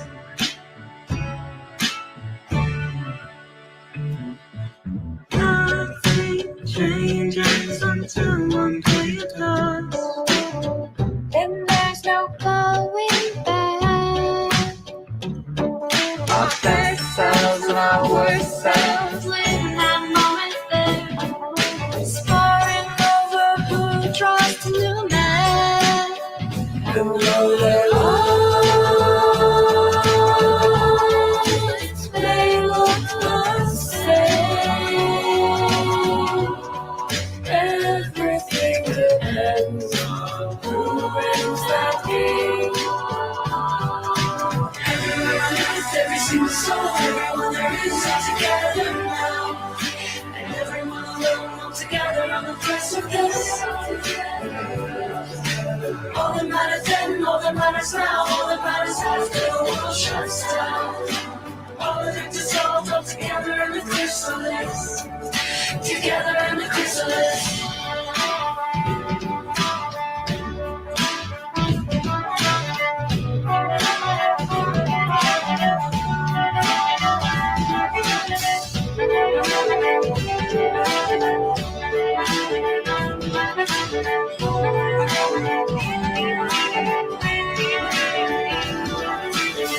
All together now, all together now, all together alone in the chrysalis. We're all together now, all together now, all together alone in the chrysalis. We're all together now, all together now, all together alone in the chrysalis. We're all together now, all together now, all together alone in the chrysalis. We're all together now, all together now, all together alone in the chrysalis. We're all together now, all together now, all together alone in the chrysalis. All together now, we're all together alone.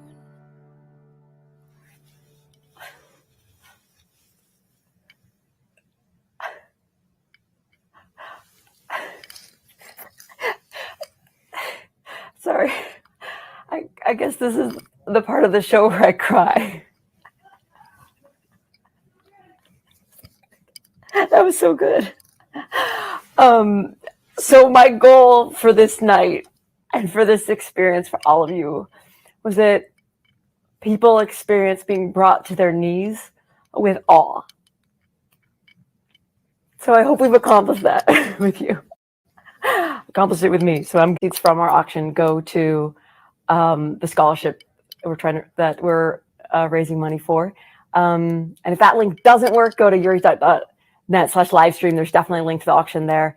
We've got incredible artwork. We've got incredible alcohol. We've got incredible experiences, a tour of Napa,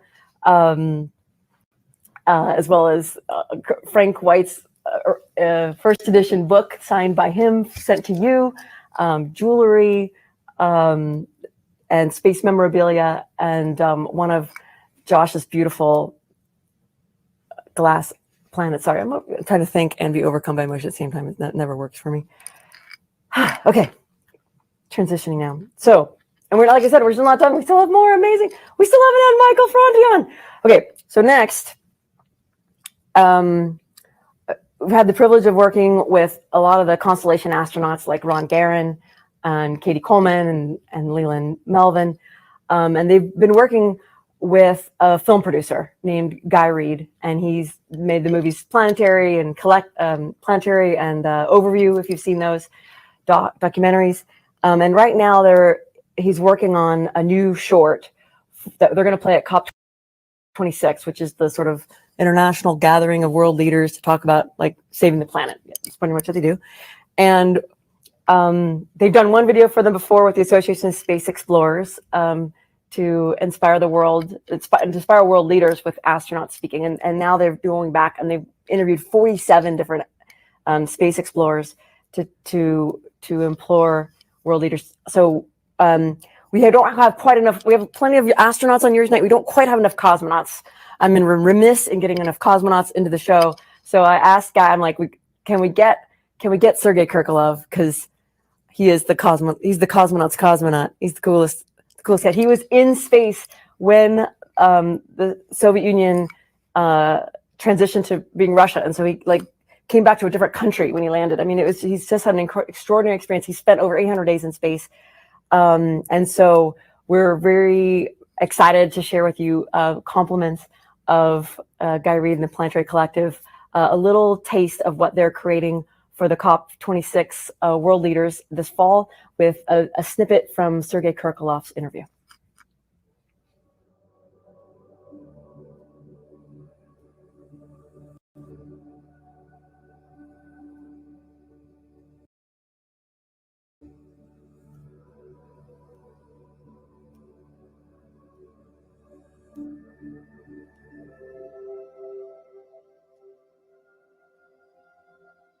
For general public, probably most important to understand that we all are crew of one big spacecraft, like Earth. We have closed loop system on Earth. It's pretty complex and a lot of biological event happened. We use energy of wind and all these forests and ocean clean up the air and let us live and next generation to live.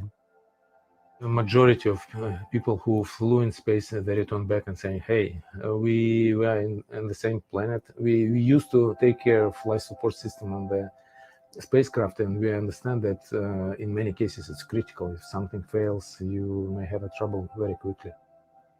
Being on this big spacecraft, understanding that we are not living in endless surface when you can move from one place to another if this place is not good for living anymore. Earth is big, but it's limited. Still, surface of the Earth is limited, and our capability to use natural resources also limited. We need to take care of our life environment, and we should do this together. We need to agree, find a way for agreement, and be together and work together.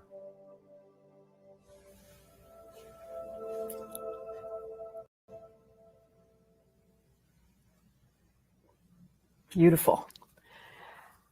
And so now I am very excited to introduce our next guest. And he's a longtime friend of spaceflight. I met him years ago, got to take him on a tour of the Virgin Galactic factory, and then he got to go see him in concert with some of our folks. And Michael Franti's just been a big supporter of what we do, and so I asked him if he would play his space song, "Earth from Outer Space," for our show tonight, and he agreed. So I am very proud and excited to share with you our very own Michael Franti. Hey, what's up, everybody? It's me here, Michael Franti, and welcome to the 60th anniversary of Yuri's flight. And I feel just really blessed to be here today. I wrote a song a few years ago called Earth from Outer Space. And where it came from was I was staying in a hotel right across the street from the United Nations in New York. And on the United Nations TV channel, this program came on. It was a film documentary about our astronauts' first impressions as they would fly out into space, and as the spaceship would turn around, and as they would see Earth from outer space for the first time. And each of them told very similar stories about how it just took their breath away, and how they saw the beauty of this one planet, and how the exterior layer of Earth, this tiny little membrane that is Earth's atmosphere, just how fragile it is, and how important it is that just that's the only thing that is protecting Earth from the rays of the sun, and how just fragile it is, how beautiful it is. And it also made them all feel as though we have to be on the side of goodness as we explore space, and that we have a moral imperative to be ones who are speaking up, not to use space as another territory to divide, but to use space travel as an opportunity to bring people together, to show people that oneness of Earth, to show people the fragility of our nation planet, and to be able to use the science and technology that we achieve in these endeavors to better life on Earth, or better life on other planets that we may go to visit or to inhabit in the future. And in the hopes that as we grow and as our kids and their kids have space travel become a part of their everyday experience, that it's a healthy place for people. And that's what this song is about. And it's really remarkable to me that the first color photographs of Earth weren't taken until 1967. So if you imagine the 100,000 or so years of humanity leading up to 1967, and it's only 51 years ago that we've ever seen ourselves in the mirror, and how important that really is. And so that's why I'm here tonight, just to celebrate this achievement and to encourage people to go into space, go into this science, go into this technology. We need the youth, and we need people who have good hearts and a strong moral commitment to making this ventures be things that can benefit all of us. And so this is the song Earth from Outer Space. It goes like this. If I could see Earth from outer space, through all of the stars to the human race, to all of the people and the streets that I once knew. If I could see Earth from outer space, through all of the stars to the human race, no matter where I go, I'd still come back to you, you. No matter where I go, I'd still come back to you. Well, if I could fly so high, higher than the clouds, even higher than the stars, zooming in upon the world rolling by, would I see people in the cities and the villages and squares, selling in the marketplaces, dancing everywhere? Would I see ladies in the beauty parlor doing hair, or teenage soldiers with their guns up in the air? Would I see a hit list of the species that are gone? Or would I be a witness to the world dropping bombs? Or would I see a rainforest, Amazon gone, and would the whole world sing one song? If I could see Earth from outer space, through all of the stars to the human race, to all of the people and the streets that I once knew. If I could see Earth from outer space, through all of the stars to the human race, no matter where I go, I still come back to you, you. No matter where I go, I still come back to you. Let me hear you sing along, y'all. Say, na na na na na na, na na na na na na. Let me hear, na na na na na na, na na na na na na, na na na na na na, na na na na na. Oh yo, na na na na na na. I like to see a planet, every boombox booming. I like to see a planet, every flower be blooming. I like to see a planet, solar cars refueling. I like to see a planet, every human staying human. I don't know, but if I know one thing for sure, if I saw this, I'd still come back for more. If I could see Earth from outer space, through all of the stars to the human race, to all of the people and the streets that I once knew. If I could see Earth from outer space, through all of the stars to the human race, no matter where I go, I still come back to you. No matter where I go, I still come back to you. Put your hands together. 1, 2, 3, and let me hear you say, na na na na na na, whoa yo, na na na na na na, whoa yo, na na na na na na. I still come back to you. I still come back to you. I'd still come back to you. I'd still come back to you. If I could see Earth from outer space, through all of the stars to the human race, no matter where I'd go, I'd still come back to you. You.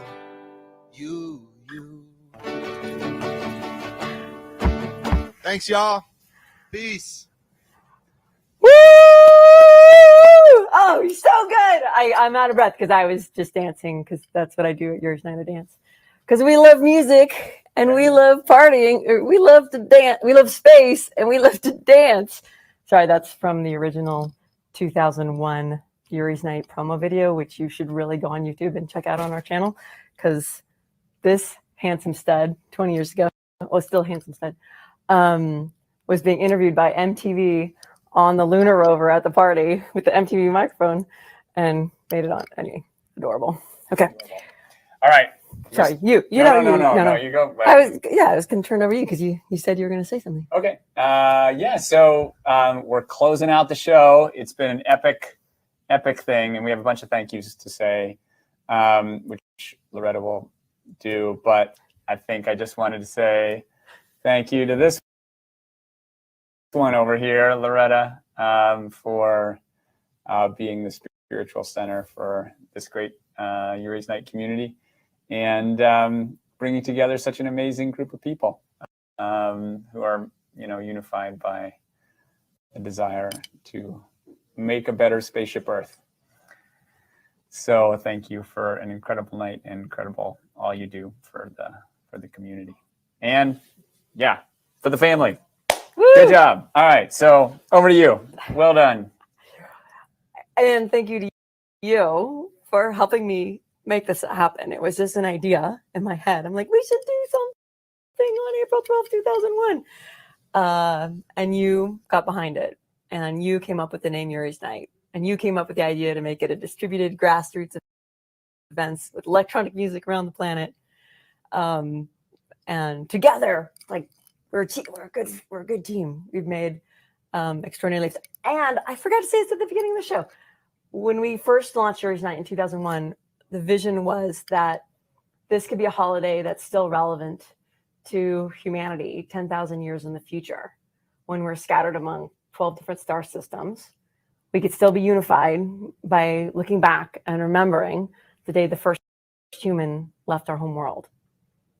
So that's our mantra. That's what we're about. If you enjoy the show, I hope you'll stay with us. We have an after party going on in our back end. Go to our website, yurisnight.net/livestream. You can get tickets to see Nervo or Mr. C spinning and DJing. We wanted to have actual dancing this year. So it's an on-camera party. You can dance, you can have costumes, you can meet and rub elbows and meet your science and space heroes. It's a lot of fun in our back end. You should check it out. Brought to you by goingtospace.com. Oh yeah, I guess we have a lot of cool sponsors. Oh right, and Paragon, and Roddenberry Foundation, Hendrix Gin, Lunar Gin, Russian Standard Vodka. All of our guests, Richard Garrett, Richard Branson. I mean, it's just been amazing. Everyone we've had here helping out and stepping up is great. iRock Space Radio, you can see them in the back end too. They play all your favorite Yuri's Night tunes like David Bowie. If you're ever having a space party, you can just go there to have an instant DJ. And all of our ambassadors who are in the back end, just in the backstage area, greeting with our guests and having fun, hanging out and being awesome. We love you. All the volunteers who made all this possible. And Kyle, our producer from Subtractive, who is also famous for Test Shot Starfish and the incredible music. Ryan does all our graphics. And the incomparable Jamie Higginbotham from the Tomorrow Show, who's behind the scene making all the magic happen and making everyone look so good. If you thought the show looked good, thank Jamie. So thanks, Jamie. I mean, where's it? Oh, in the cast, like at Broadway musicals when they like point at the musicians or something. We've had a great time. We're so glad you came with us, and if you had a great time, stick around, join us, bid on the silent auction, donate to the scholarship, sign up for our mailing list, come back next year, come back and volunteer and be a part of our family. Join Spacekind training. We're starting May the 4th. I'd love to have you come train with us and join our community of people who are a crew of Spaceship Earth. Good night, everybody. Thank you for joining us. We'll see you at the party. Woo!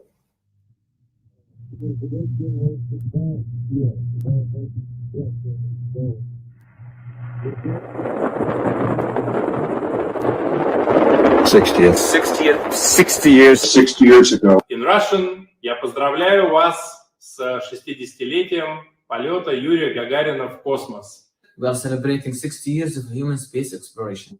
Yuri Gagarin made that first journey into space and proved it was possible.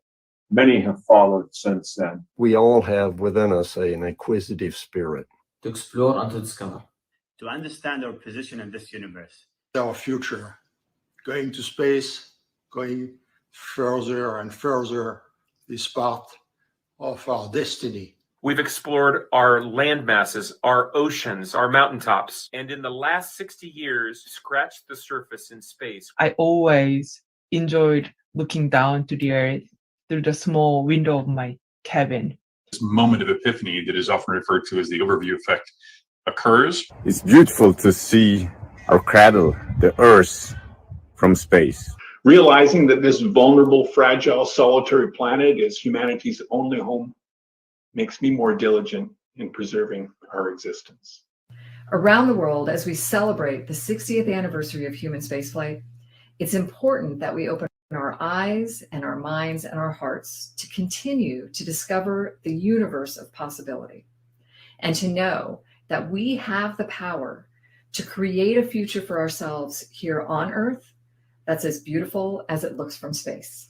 I believe that we have an obligation to share it fairly with everyone, to preserve it to the best of our ability. That's the thing we should remember around the 60th anniversary of Yuri Gagarin's space flight.